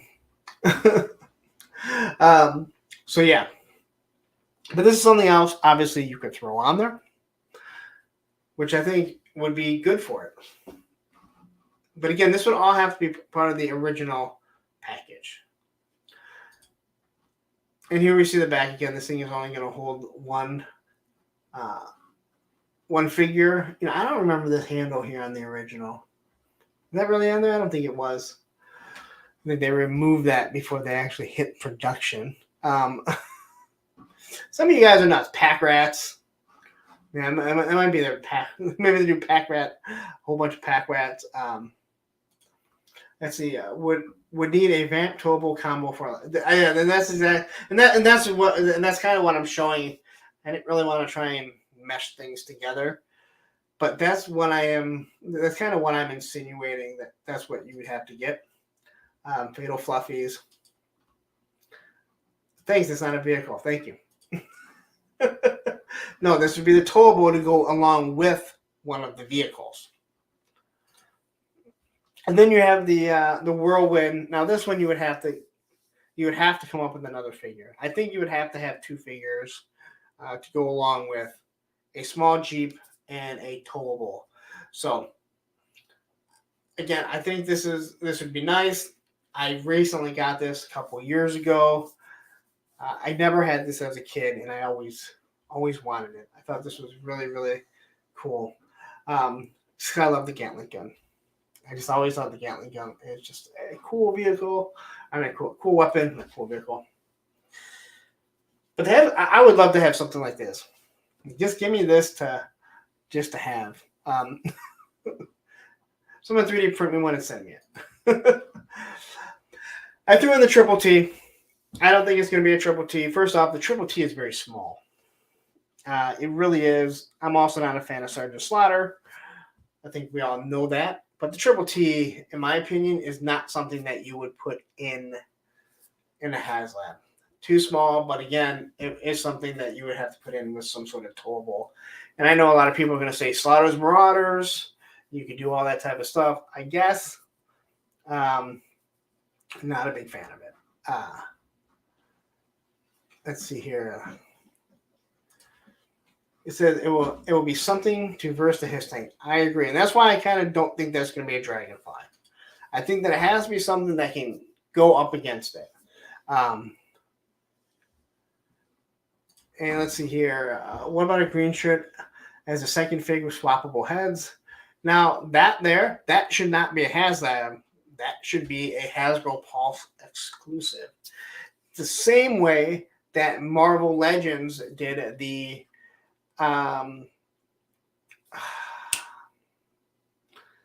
the Shield agents. They have 3 different heads. They come with 2 different figures. That's what they need to be doing. Do you know how many? There'd be so many figures that people would buy. But the thing about this is it does hold, a couple other.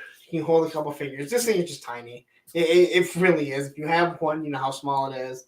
And then you'd be having to give another Sergeant Slaughter, which we just got. I don't want another figure in the Haslab that we already have. But again, it all goes back to even if we're going to get a Haslab. So here's the Mauler. Ideally, this is something that I would love to have. There is 2 spots of the cockpit for each figure. You can also fit figures on top of it. You can do a lot with it. Now, because this is really based off of what an Abrams tank is supposed to be, I do think there's only so much that you can do before you break the aesthetic of what we thought the Mauler was. Unlike the Hiss tank, where you can just kind of break it open. I mean, in actuality, if you were to look at a Hiss, you'd be like, damn, that thing is really top heavy, which you really don't want with your tanks that are rolling through with treads and everything. But the Mauler here, it does hold two figures. You'd have a lot of different covers for the different engines that would be able to be shown. I guess technically you could put up top here another spot where another figure could fit, where they'd have a machine gun on it. But this is definitely built after that. The Abrams, everyone knows that. I would love this. This would be a $300 fee or $300 Haslab for sure. But the other thing that you have to think of something like this is because it's based on a realistic thing. How do you do tiers? Where the Hiss tank it's a futuristic, unrealistic vehicle that we've already had, and it has all these add-ons that are supposed to happen from Destro. With this, I'm not sure if you could do it and get away with it. Technically, I guess you could make an add-on where the top piece would come off, and you could put that missile silo on that came with the Slaughter Marauder thing. I don't even know the name because I was out of GI Joe by then. Like 3 feet by 2. I don't think it would be that big. It's not going to be 3 feet long. It would still be big because it is bigger than a Hiss tank. Hasbro probably choose something wacky. I would say again. I don't think we're going to get anything like that, to be honest, because the GI Joe team, I mean, they are pretty grounded with what they can and are willing to do. But I look at this, and this would be a wonderful Haslab. This would be a wonderful, I don't want to say a Haslab per se, as much as just a all-in backer. Like, this is everything that you're going to get. Again, I don't know how you would be able to do add-ons to it unless you're just doing add-on figures. I like the fact that the Hiss has so many different add-ons, which, it works out. It really does. But I do think this is a real possibility in the future. I don't think they're going to do anything like this yet. I think I do think they want something that's a little bit more future forward, as I think you'll see. Hugo says, I can't think of any tiers for the Mauler or Mobat. Yeah, the Mobat even less. But like I said, if you wanted to make it where what figures though? Well, you get heavy metal, obviously. And that's the other thing. Like, what figures are you going to give? That you have to say, well, these are figures that we're not, that we don't want to do. Or that if you don't get in the main line, you're not going to be too upset about. Footloose, maybe? I mean, you're going to want figures that are going to be on it. Would you do a Steeler? So if someone wanted to do it, like, even though you wouldn't have the Mobat, you can still have Steeler as the commander of the Abrams, here, of your Mauler. Then you have heavy metal. So there's a lot of different things, but I don't know how many tiers you could do, and what figures. Again, that's another issue. Like, I can't think of what tiers.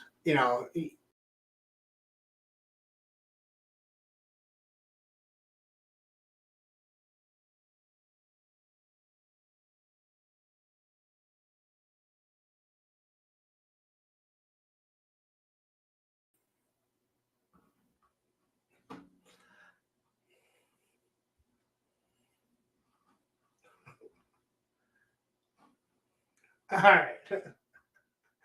Sorry about that. You know what? You get so used to hitting the back button on the browser and then you back out. So I apologize. Let's get the slides back up here. Am I like the only one? I swear, like I'm the only one that I see mess up. That I mess up these streams. I can't be the only one, right? There's got to be others that mess up streams, right?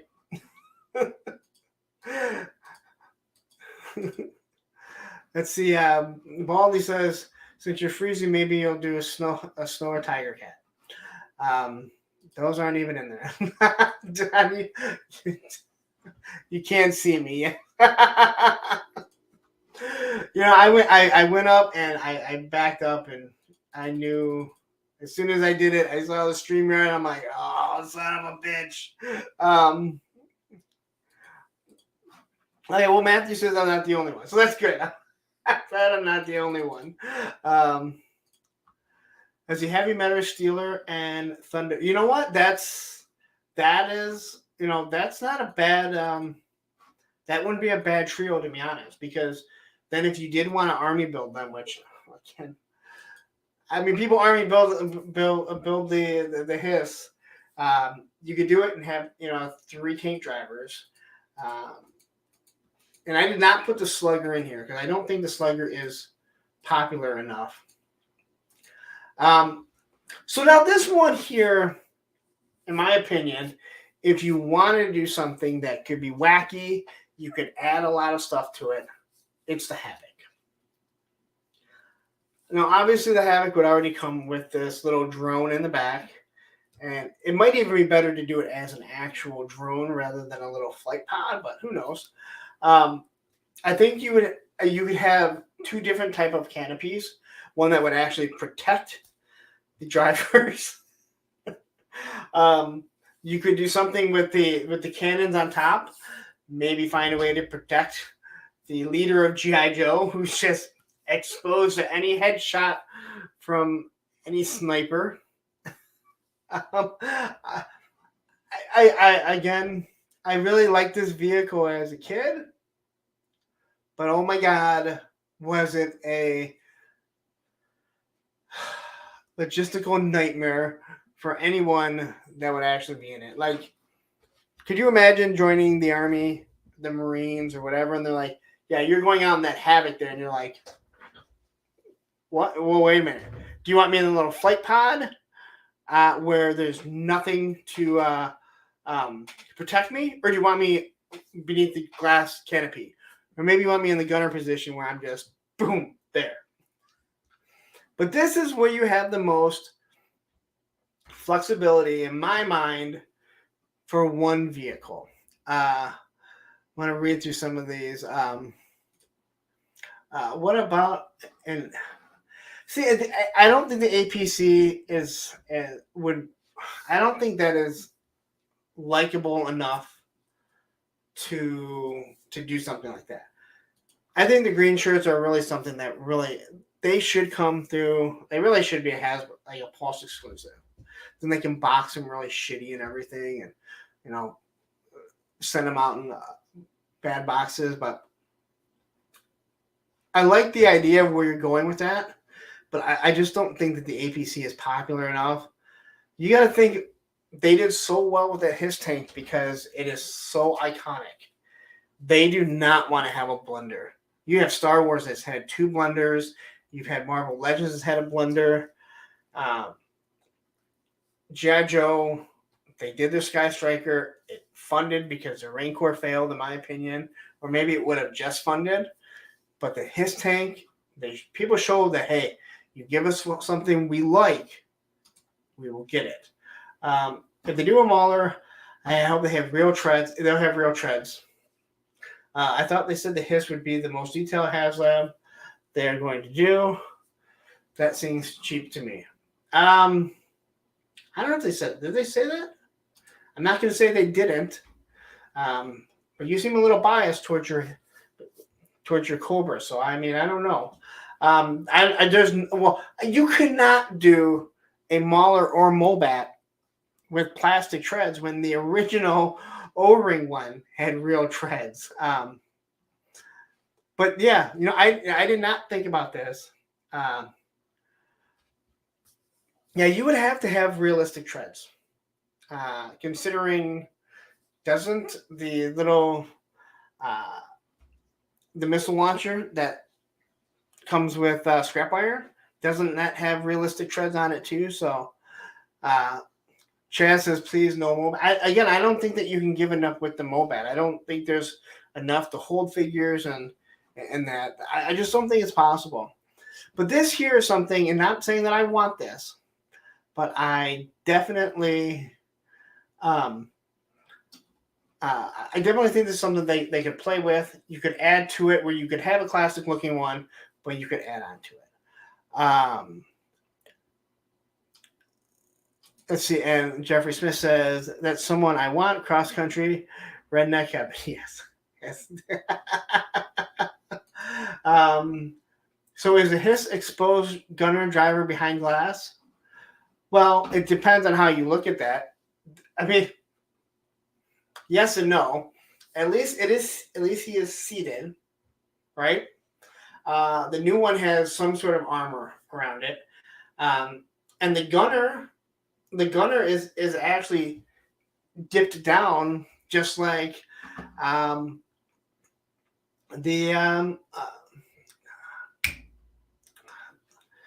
why can't I think of the name? The Hummers. So just like the H1s there, the gunner does sit down a little bit. Lisa, I thought it was dumb as a kid. I appreciate it now. I liked it. I did, because it held so much stuff. Okay, so hey, Lifeline is doing it, and he's a pacifist. No, this here, he's shooting heel rays out to everyone. That's what he's flying up there. He's got peroxide in there, so he can just overwhelm everyone for the cuts and scrapes that they got. That's what you're really seeing there. I sincerely hope they don't do a goofy ass Havoc when there are so many better vehicle choices to pick from. I agree, but again, you have to look at something that you can build out onto. And some of these earlier ones are so realistic that you can't. Wade says, to be fair, actual military Humvees don't really have protection either. You're right, but not like this. Not like this. I will agree with you, but not like this, all right?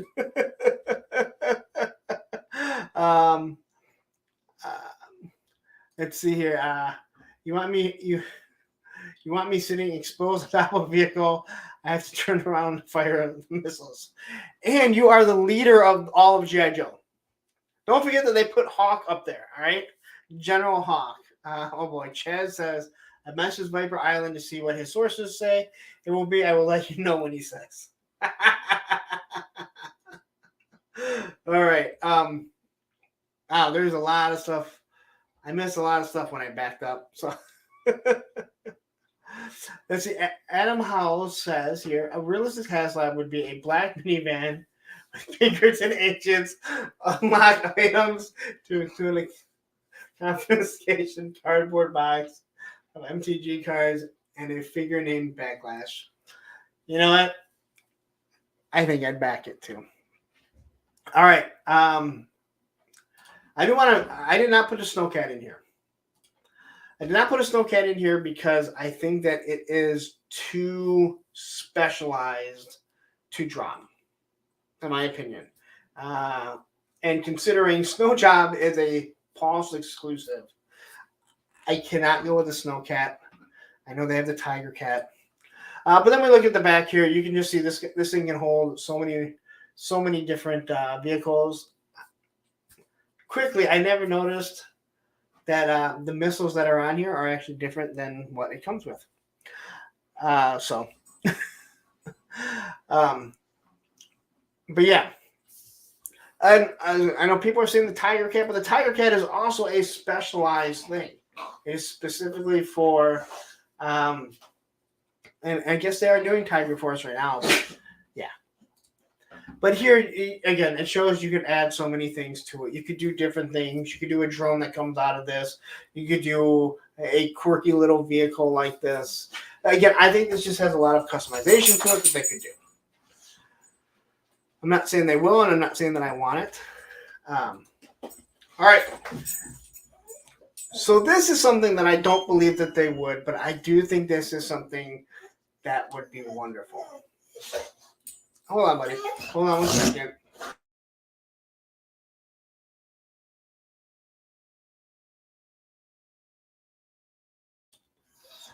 All right. So I want to talk about this. And I mentioned this before, and I think that this is something that I think could work absolutely wonderful. Oops. Yeah, I did not put the bridge layer in here either because as much as I love the bridge layer, it was not really a great vehicle. All right. So let's talk about this. Now, this is one of those things, and this is kind of a dream, and it would be expensive. But it'd be expensive on a couple fronts, and I think that it could work. Not that I think that it's going to, but hey, we're kind of talking about what our dream is. Quickly, I'm late to this dream. Has Dragonfly been discussed? Or the reports rumor is true that the Haslab Dragonfly, but that it was scrapped after leaks. Okay, I mentioned that we're not going to be talking any flying vehicles because I really think it's going to be I do believe it's going to be a ground vehicle.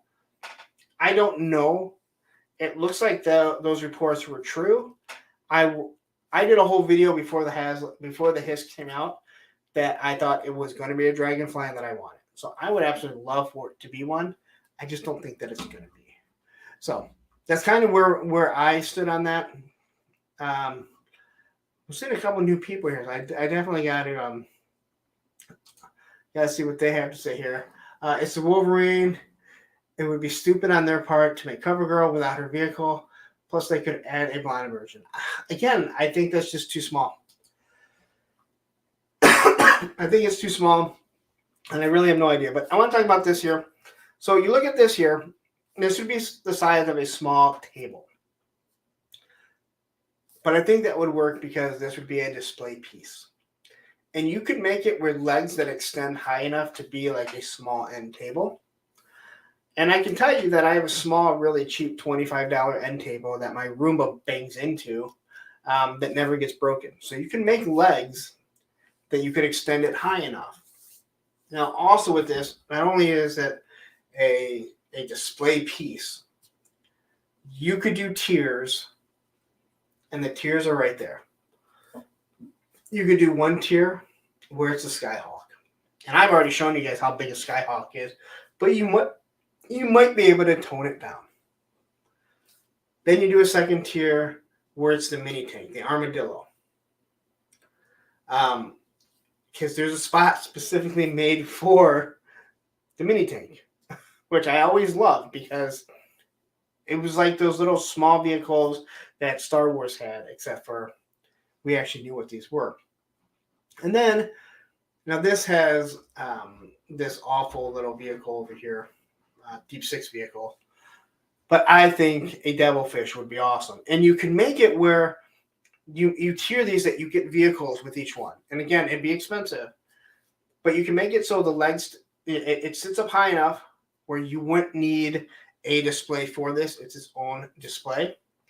But you could also make a section on the side that it hangs out where the Devilfish can kind of sit if it's not going to be on the ground and make it kind of look like it's sitting in the water. This is getting very, very, and this would be expensive. This you're talking $500-$600. But I do believe that the tiers are there. I mean, it's all right there. And again, this is its own display. So you don't need to wonder, like, where am I going to put this? It'd be perfect for photography. You could have a working light over here. You have this winch over here.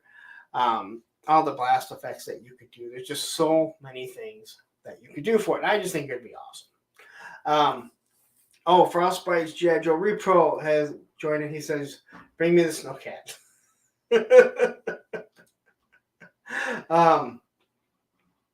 And I just think this is like a really, really, this is a good idea. And even on the back of the box here, it's showing you everything. But imagine having, a laid up array here of all the computers. You could easily do it where it's a USB port, it plugs in, boom, it's awesome. Again, out of my price range, possibly. I might find a way to make it work. Fights and Codename. I like where you're going, Punk 550 Simon. And honestly, I think that's where you would be at. Also, they could give you. I never noticed at the top that has 3 dragonflies. I know about these hooks because I actually snapped one off of mine. But who the hell had 4 dragonflies? I had 4 dragonflies to to drag around. Jeffrey Smith, I did not go past 87. I didn't go past 87. I was out of GI Joe by then for the most part, so I have no attachment to those vehicles. So I didn't touch any of them. I'm not saying there aren't some nice ones, and honestly, those might be the ones that have more modular stuff that you can do. But I just think like this would be like an Eternia style. And again, not everyone wants a battle platform. I understand that. But I do have to say, like, if you gave tiers where there's 3 tiers and they're all vehicles with a figure and it's its own display, like, you could just do wonderful things. And again, it's the size of a coffee table. So it's not even on the ground. It's just sitting right there. Again. All right. So the last idea that I had, and I don't think this is going to be it, but hey, Hasbro, if you're watching and you're still working on it and you're like, wow, I think this would work, it's the vamp. Now, before anyone jumps down and says, wow, you said it needs a towable, just listen. So my idea here was you give this Haslab vamp probably $150, $175, I don't know. You're going to give it some really nice stuff, right? So it already comes with everything that you get with it. Hold on quickly here. I need like 2 vehicles, like Skyhawk, Devilfish, and 5 figures for $500, and have it split in half for a diorama. Well, I don't want to split in half, but that's what I'm saying. Like, one tier would be the Skyhawk, one tier would be the Devilfish, next tier would be the Armadillo. They're all made to fit with it. Well, not the Devilfish, but it goes with it. All right, so let's say this is like $175. Right away, you show everything that it comes with. And you give what the tiers are going to be.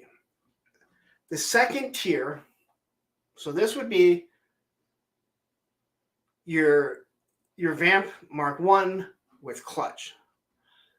Your second tier, again, $175, I'm going to say, would be the cover of the Vamp Mark II with clutch 2 with everything that goes with it. And you can add stuff to it that can be on and off, right? The doors and everything. So basically you have one body underneath it and you just take that off. So now if you buy 2, you can have a Mark II, you can have your Mark II and your Mark 1, right? You're going to use the same underbody. It's just going to pop right off, boom, like a model. And then you have your tier 3. And your tier 3 would be a Stinger. And this would incentivize people to back 3 of them. Or if it hits all the tiers, you can buy just 1 and have whatever vehicle you want. And with this, you would have your gray Cobra officer. And you make it so all the weapons racks can interchange between each body of the vehicles. To me, it would be something that you are going to army build this if you want.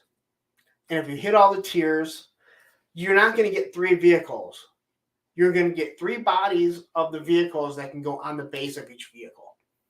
I actually said this a while back. And I think that it would be something that could easily work. Now, the question becomes, what happens if you back 3 of them and now because you want one of each of these. If you want one of each of these, now you have a bunch of bodies that can't fit on. They have nowhere to go. Well, that's just something you kind of have to figure out later on. Or maybe there's a tier unlock, or not so much a tier unlock, but maybe something that they put on Hasbro Pulse later on, that if you want to buy the undercarriage of the body, if you have these, that you can. Just an idea that I thought of. I thought about this a long time ago when they first started thinking. I'm like, you could just easily swap it, and you just keep upgrading the tiers. But you'd have to make it so like that vamp is going to be worth $175, $200, right? So you'd have to give it a bunch of different things. But and you have to tell people, hey, these are the tiers. You unlock the second tier, you're going to get Vamp Mark II body that you can put on top. And if you hit the third tier, boom, you can put this on. Again, these are just ideas that I'm throwing out there. I have no idea. I don't even know if we're going to get one. We can remove this now, I think. I don't even know if we're going to get Haslab. No one seems to want to tell the GI Joe fans anything. We have to wait for leaks of a figure sitting on the box before it ships, before we can find anything out.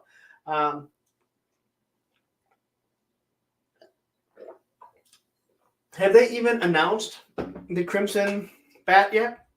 I don't remember if they announced the Crimson Bat or the Tiger Force Dusty that we all know is coming. So, I mean, we really do get the short end of the sticks as GI Joe fans. There's no doubt about it. But I definitely do like, again, the last one was just something that I'm throwing out, like something different. They I feel like they have to think outside the box. There are 100 different vehicles. To be honest, in my opinion, when it comes to a Haslab, the Cobra vehicles are really the best ones to do because there are so many. You can play with it because most of those vehicles are not built off anything that is realistic other than Stinger. Now, if you wanted to play around with the vamp, again, I think if you did a 4-door vamp with a lot of different accessories, you can get away with it. But I think that the price point that they're going to want to keep, just from how they tend to do things, is at $300. Well, you have to look at everything that the Hiss came with, the base model, and ask yourself, where do I get the bang for my buck? And in all honesty, a Mauler or a Mobat is where you get it. Then you have to look at, well, how can I actually adjust? How can I add to those things? There's only so many things that you can do before it becomes non-realistic. Now, if that's what you want to do, then so be it. Viper Scout says, also, Army Building Cobra makes more sense than Army Building Joe's. Yeah, for the most part. Highly articulated. Thank you for joining. I think we'll get another classified Haslab, but I doubt it'll be a vamp. I think they could do it in retail. See, now I don't think it's going to be a vamp either. I really don't, unless if it is a new modified molded vamp. My issue with retail is we see. Hold on, I'll show you. Here. Issues with retail in vehicles. Here we go. Masters of the Universe Stridor. What is that price point? $3.29 because nobody wanted to buy it at $33. That is my issue. And I'm looking at it from the point of Hasbro. They watched what happened with that TIE Fighter and that Snowspeeder, and nobody bought it. Now, people say GI Joe is different, but I'll tell you what, GI Joe fans are really cheap. You can look online and see how cheap some of them are. And it sucks. But it's true. Some of them are extremely cheap. So do I think that a vamp should probably be? But you'll still be looking at $100. I don't think someone's going to buy it. I mean, I think that people will buy it, but I don't think you're going to sell as many as you think. Hasbro is a $1 billion company because they make less mistakes than they don't. Although it seems kind of different right now. I saw Strider once, and I swear the tag said $20. Wasn't in the clearance section. No, they were $33. They were $33. I bought this one. I already have one.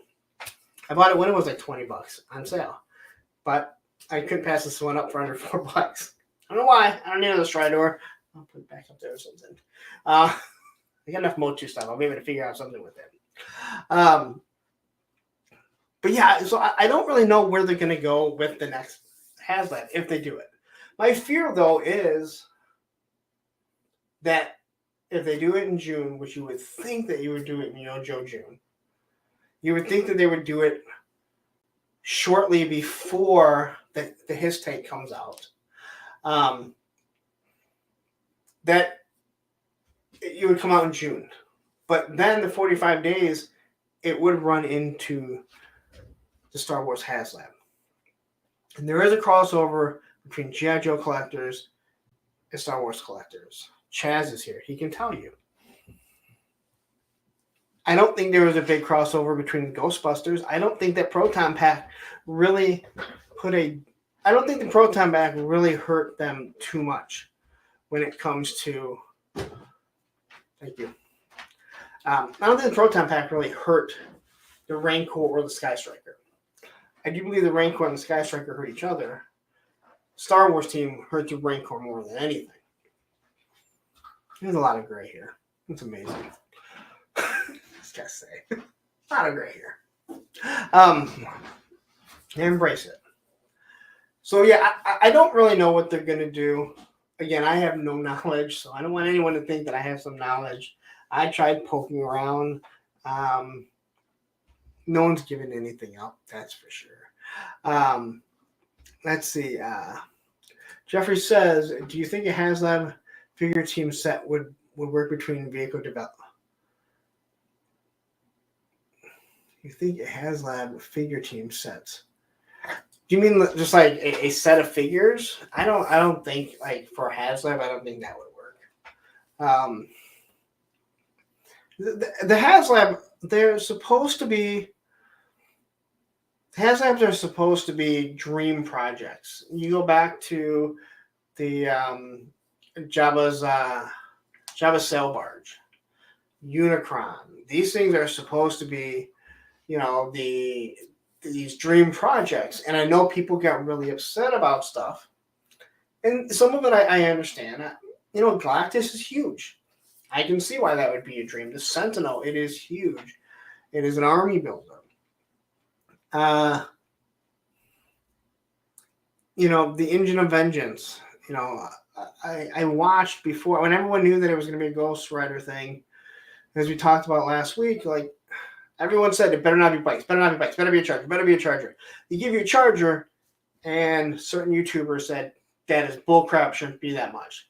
And I agree. I thought it was overpriced, and I think that really killed it. So yeah, I kind of lost track of what I was. But Haslabs are supposed to be dream projects.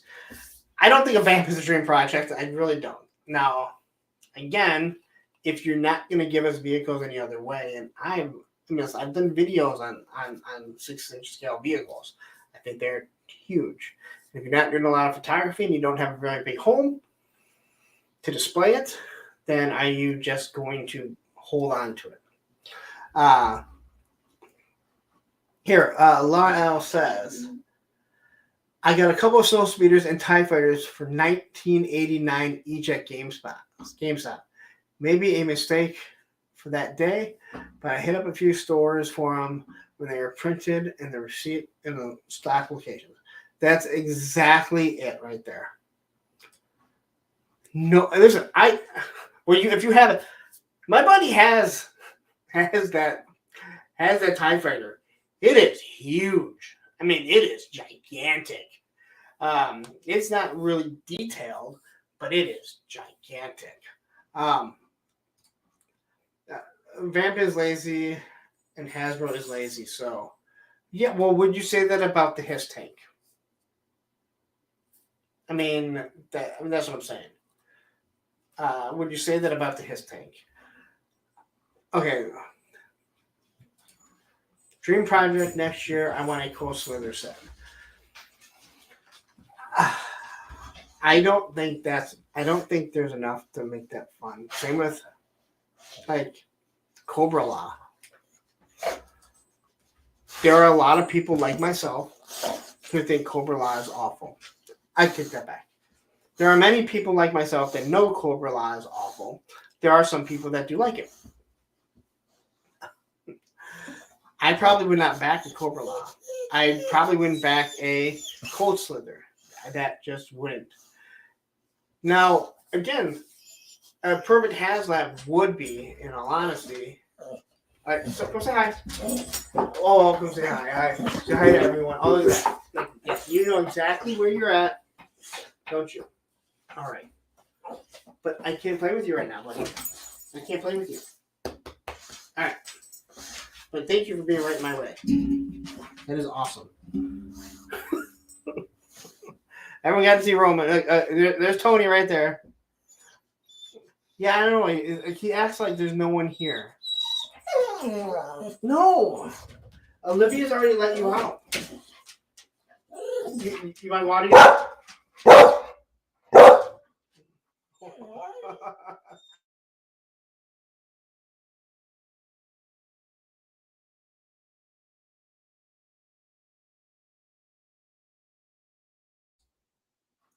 All right.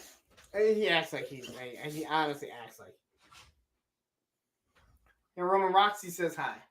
We'll get you pictures of Roxy.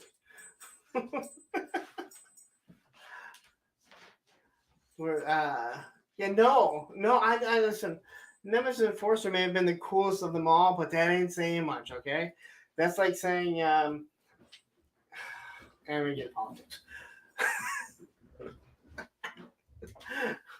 It's like comparing two pieces of crap and being like, this one's better. Well, I don't care. All right, Jeffrey. Thanks for sticking around. Yeah, I don't know. Like I said, it's so hard to say what they want to do, what they're gonna do. I think GI Joe. I think Cobra. In my personal opinion, they are ripe for the Haslab. The Thunder Machine would be an amazing Haslab. Because it is seriously made to be taken apart and messed around.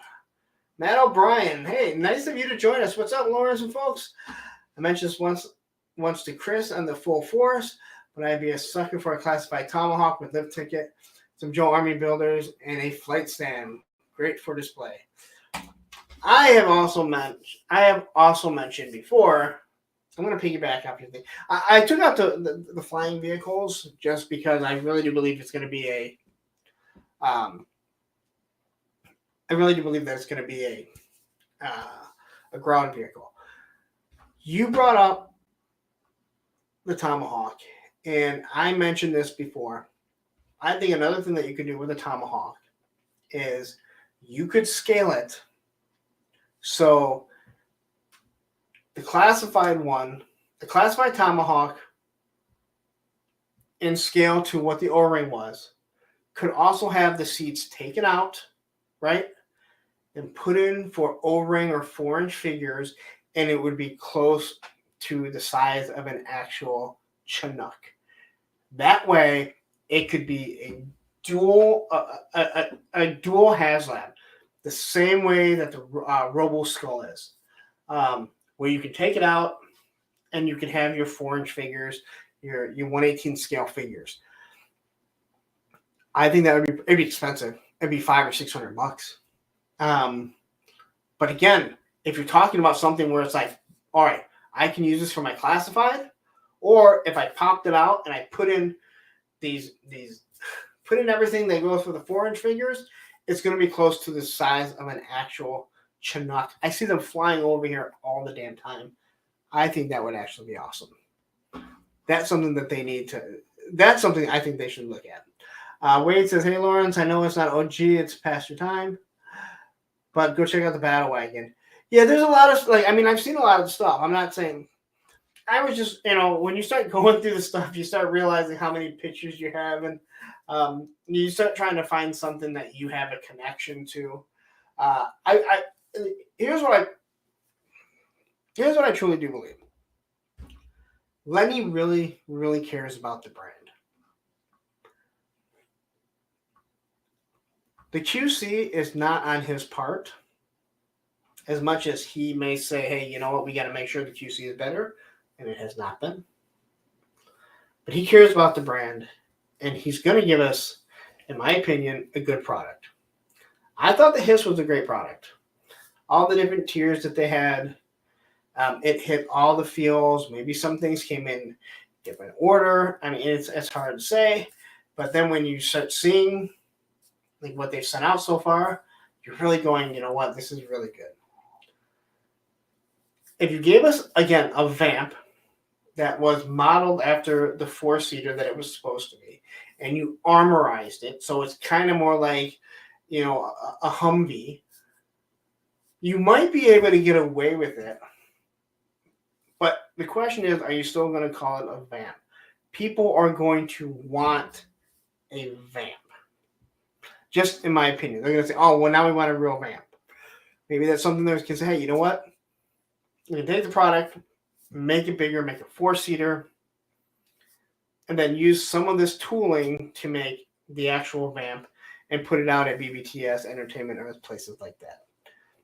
I don't know. I don't do any product design. And again, I'm just a crazy speculator doing a YouTube channel. Let's see here. I would think they could sell vamps at retail in the same price range as new Batmobile. All right. But here's what you have to... Okay. The one thing you always have to think about is you have to look at Hasbro logic. What we may think would happen, if Hasbro's not willing to look at it and go, well, we want to make millions off it, not thousands. Uncle Todd has talked about it before, and he would rather make a small profit and sell thousands rather than sell hundreds and make a big profit. That's the way he does business. I'm not saying he's right or wrong. I'm saying that's how you get the product out. He's willing to take less because he is not a greedy bastard who just has shareholders that he has to answer to. And it's awful to say, but that's exactly, I think, what you're getting. You got the touch really turned me off the Transformers. Oh, man. Thank you. I think I got lots of brilliant ideas. I really do think that a $175 to $200 Haslab vamp, where the tiers are a Vamp Mark II body and figure and the accessory, and then tier 3 would be, the Stinger, and then you could do tier 4, which would be the painted Dreadnought one. But you make it so all those weapons racks are interchangeable with each one, so they look good. Yeah, and then it leaves you with a bunch of shelves, and then later on, Pulse could say, "Hey, you know what? We're going to sell these in case you have it." So, so you would be able to airdrop vamps and small to mid-sized vehicles. Yeah, like I said, I thought about that a while ago and I think a lot of it came because of the RoboSkull. So, Hasbro will let Super 7 do Cold Slither. I agree with that. I can't see that being part of classified Cobra, however, is a direction I think Lenny already said he's interested in. I agree with you as much as I don't want to see Cobra Law because I don't like it. I also am realistic enough to realize that a lot of people do like it. I'm not sure if a Haslab would work. I could be completely wrong. I would assume there's a lot of research that goes into like, hey, will this work? But yeah, it really becomes that whole. I think Cold Slither would be completely out. That is a Super 7 thing. And the best thing about that is they would put one figure in, and 5 years down the road, you'd have the whole band. And with probably shoddy. Oh my God, do not just come up here and start whining. All right, come up here. All right, say hi again to everyone. Buddy, listen, you're ridiculous. You literally, I know you're outside, now I'm on money. No, go lay down. Go lay down. Oh my God. He will sit here all day and not bother me while I do prep work on Sunday nights, but the moment he hears me talking, boom. I'm scrolling through here trying to look at some stuff. Yeah, I think the 4-seat would work. It'd be again, if you're willing to break away from a classic design. I just don't think that they're willing to break away from a classic design just yet. But I think that it would work. I think breaking away from the classic design may also hurt people in being willing to, to back it. The GI Joe fans are very fickle. They really are. It's crazy. Some of them just want remakes of the O-rings in 6-inch form. Others want them to upgrade it. But when they upgrade it, then they complain about it. And they say they want the original. I can't figure out what they want. I love the new style, but I think what they did with Rock and Roll is way better than if they would have just given him all green shirts and he was really boring, like the 82 one. So Matt says the QC issues, at least for me, have been bad. I know it's not on the brand team though. I just wish Hasbro would stop fucking with the line. Well, the issue is, and I mentioned this before, the QC issues run across all of Hasbro. It's not just GI Joe. As I said, I think a lot of GI Joe fans are GI Joe fans, not toy collectors. There's nothing wrong with that, so they don't see it. I see people that are like, hey, you know what? They're trying to kill the GI Joe line by the stuff that they're giving us. Well, wait a minute. They do the same thing to Star Wars. They do the same thing to Marvel Legends. They're not trying to kill the GI Joe brand. GI Joe is only, in my opinion, they are put on the back burner because it is their own property. And when you do have someone like Disney who owns Marvel and Star Wars, you've said, hey, you know what? We have to have figures out at this certain point. Thunder Machine, I agree, but Thunder Machine is a Dreadnought vehicle. And they pretty much insinuated that we're going to be getting a GI Joe vehicle next. And it makes sense. I'm just trying to read through some of these comments here. This is last tier would be a Hal. I think a Hal would be really nice again. I would like a Colonel Hawk, not just a General Hawk. Even though I think General Hawk is way better, the Colonel Hawk is actually pretty cool. Please understand, he thinks you're talking to yourself. I never. But you know what? I'm not sure because he probably hears me talk to myself a lot. Just not as much. Probably not. Probably not as much as this. The Rolling Thunder. Now, I think the Rolling Thunder might be too big. Again, you really, when you see how big this hiss is going to be, and you realize that it was really the mid-sized vehicle, I think that's where you start realizing like how big a Mauler would have to be. It's crazy. Like, I'm telling you, man, like, if you want to display the stuff, I'm starting to think about the Robo Skull. I'm like, where the hell am I going to put it? I don't think they are intentionally trying to kill the Joe line.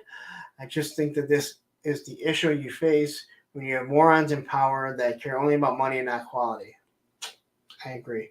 And again, it hurts all the lines. And again, like I'm not saying you, but I go on. I'm sure you're on enough of the Facebook group pages, and it's like these people they're not looking at it. That it's like,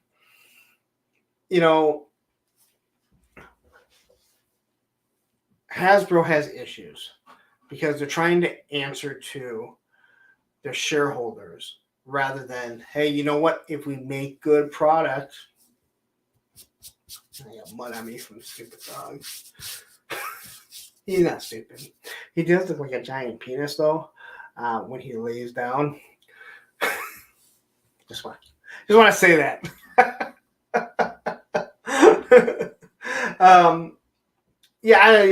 Hasbro has issues, and it's all across the board. And again, when you start bowing down to people that say, "Hey, this is how much money we can make you," yeah, you better believe it's going to cause an issue. And it's unfortunate because they have some amazing properties. They really do.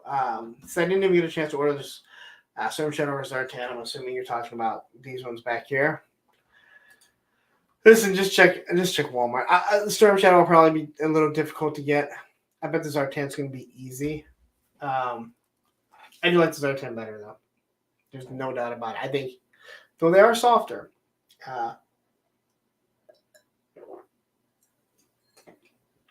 you definitely feel how soft that they are. So, well, I cannot believe that I talked almost 3 hours. You know, it's funny when I'm going through these slides, I'm going through them, I'm like, oh my God, like we're almost at an hour, almost to the end.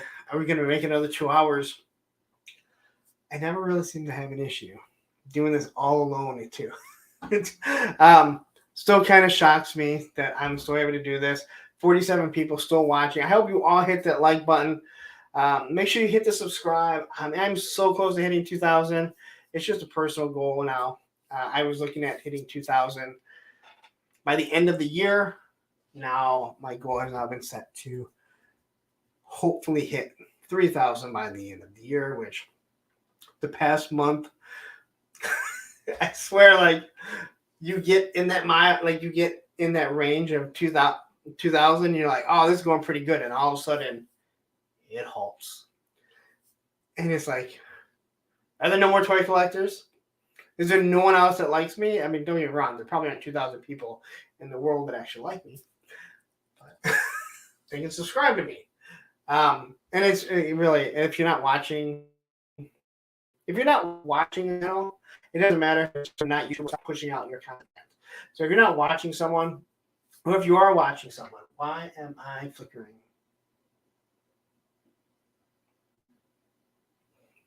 And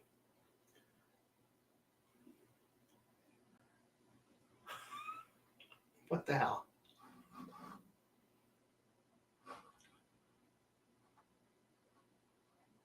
So there, all right. I don't know why that froze up. I don't know why I just went max headroom on everyone. I have nothing else going on. I really wish I could figure this out. Let's see. The cards are straight garbage, especially when they make those stick legends. Oh my God! Like I can't like. I have like one credit collection. The card is wonderful. It's straight. You don't have to worry about it. Yeah. No, I am not. I'm taking the kids to Disney at the end of July, and there's just not enough. There's no funds for it, or else I want to. So I'm hoping for next year I'll be able to finally go. Hopefully I'll still be doing this, and I'll be able to on my dime get myself down there. I'm not going to ask for help for that. Yeah, but no, if I wasn't taking the kids to Disney at the end of July, I would definitely probably go. Definitely go. I would go. I can say that I would go because I'm not going. No, we're going to Disney World, not Disneyland. Yeah, my dad has a timeshare, so it's much cheaper if I use that. And we're like 2 miles from Disney and 5 miles from Universal if we want to go there. So let's probably have a quick question. Is that Moff Gideon the blue one? If so, have you put classified Coco? Oh, you didn't see my video. You can watch the video. So this is from the credit collection. So this is the one. Yeah, I did do a video That's what my whole idea was. I'll show you.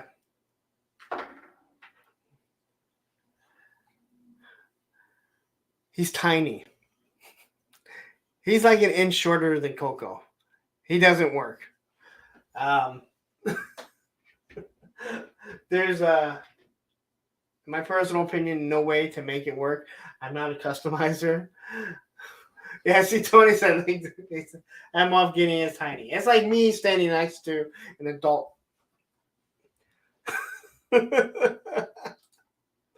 Yeah, like believe me, it was $8. So if you really want it, I mean, you can get it. Best Buy had them for $8 clearance out, so you can probably still find it if you really want to. But yeah, Paul, no, it's I was kind of stoked. Now you can still use this. I mean, the blue is somewhat. It used a different peg, but if you use some sticky tack, you could have it on on the back of one of them. The dark saber, people seem to think that's actually worth it. But yeah, it's put it this way. If you ever watch any of my videos, I do everything like first reaction. And I was told by B's Battleground that he's a little small, but you can make it work. I opened them up, and I have like the Cobra Trooper, and I have the Cobra Officer, and I don't have them up there anymore, and Cobra Commander. So I'm opening up, and you're watching. I'm like, dude, like he's like tiny. So it ended up turning into a quick Moff Gideon review where I was just laughing throughout the whole thing because I never had planned on doing it. And then I did the and then there's a short out there that I did of all the different things that Moff Gideon can be. Yeah, no, it was a great idea because I think he really would have made a really cool like battle armor Cobra Commander, but he's too small. He does not fit at all. Frostbite, it's only 2 in the morning here in Australia, so feel free to keep going. 2 in the, is that afternoon? See, I gotta wake up in the morning, get my kid to school. I have to go to work. The problem is I will be up for another hour or so. I am so bad. I do the same thing when I used to work out at night. I'd go to the gym, I'd come home.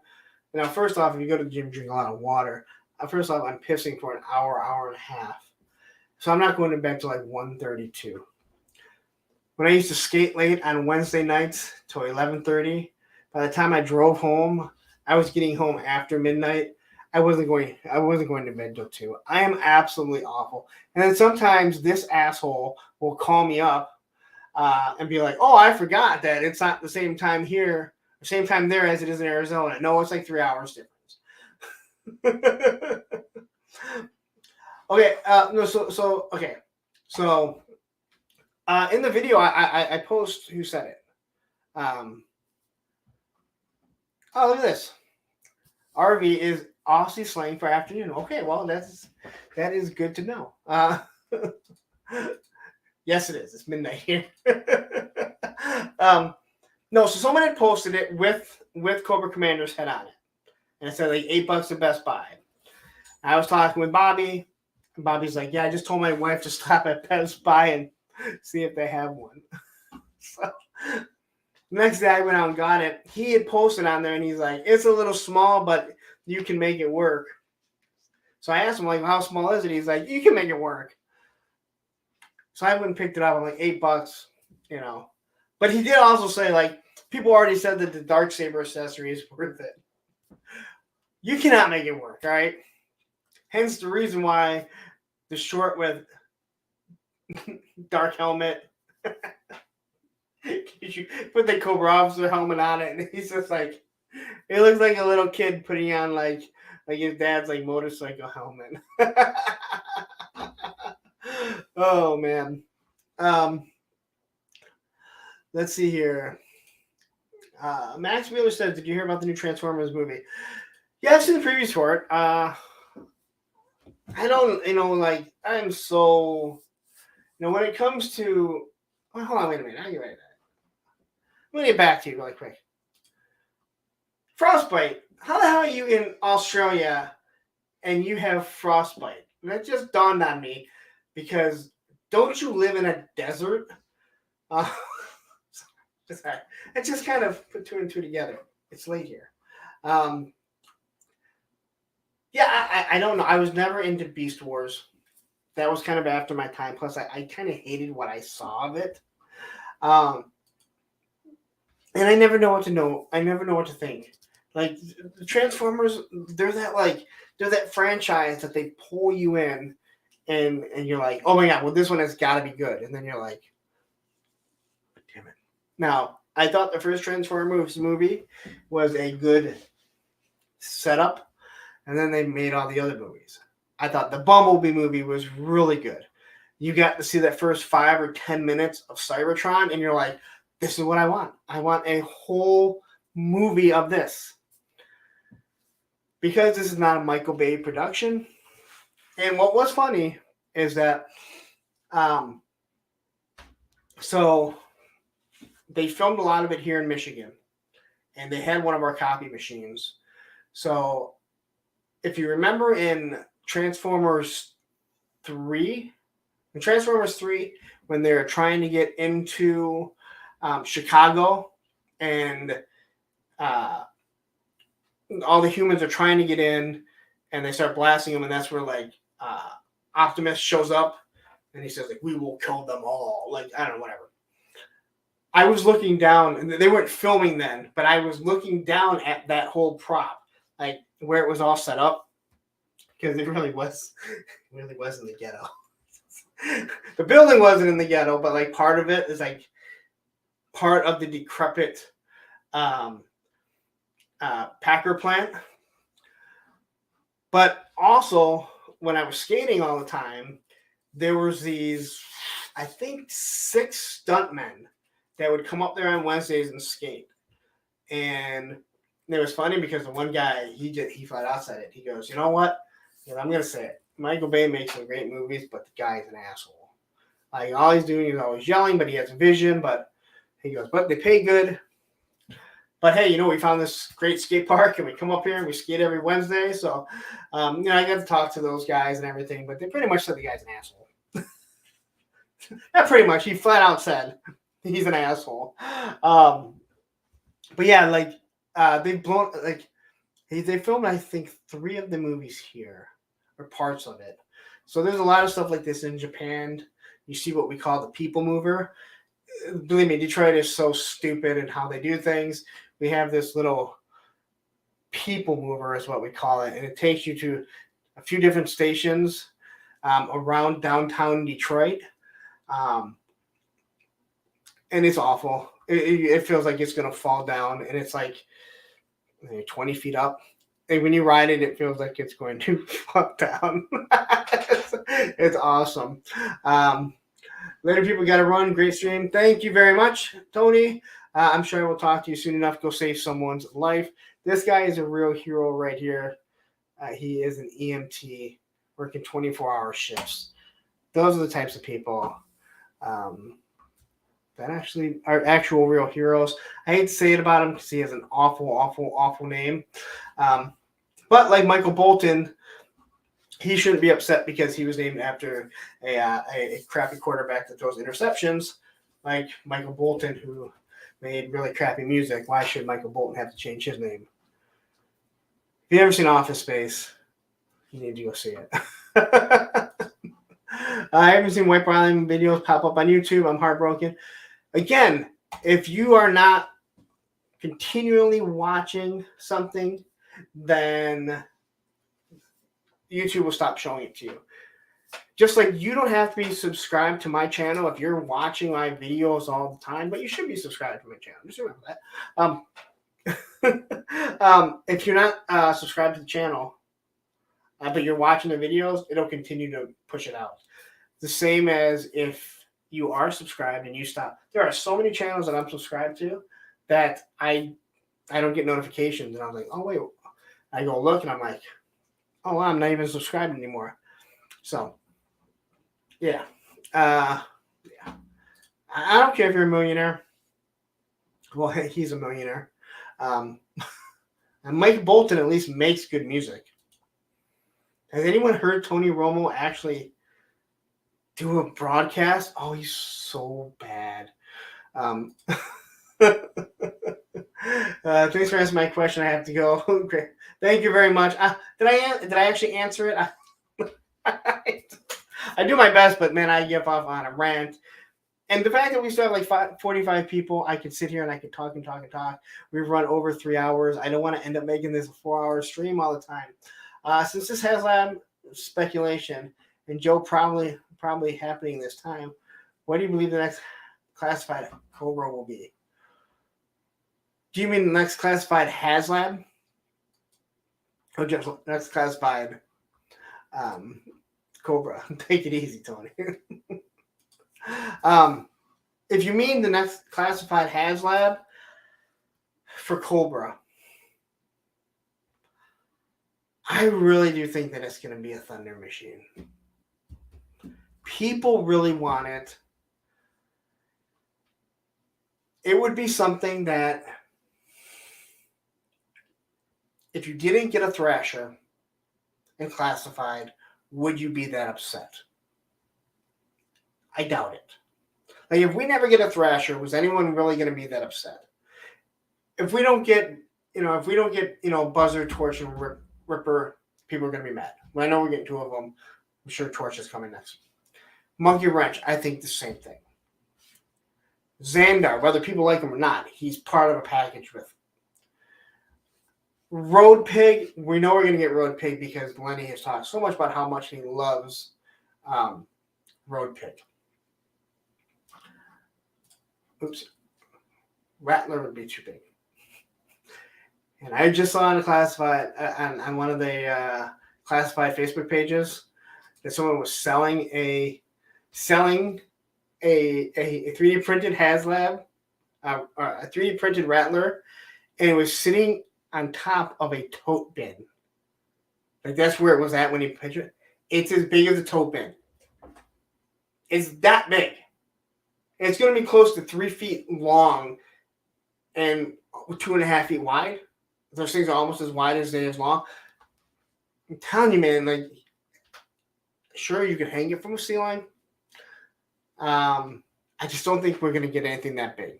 And the other thing that you have to remember is when you cram a figure in, a 6-inch figure into a vehicle like that, you got to take into account how big their shoulders are. All right? You can't just wedge them in like the old rings. They take up much more room.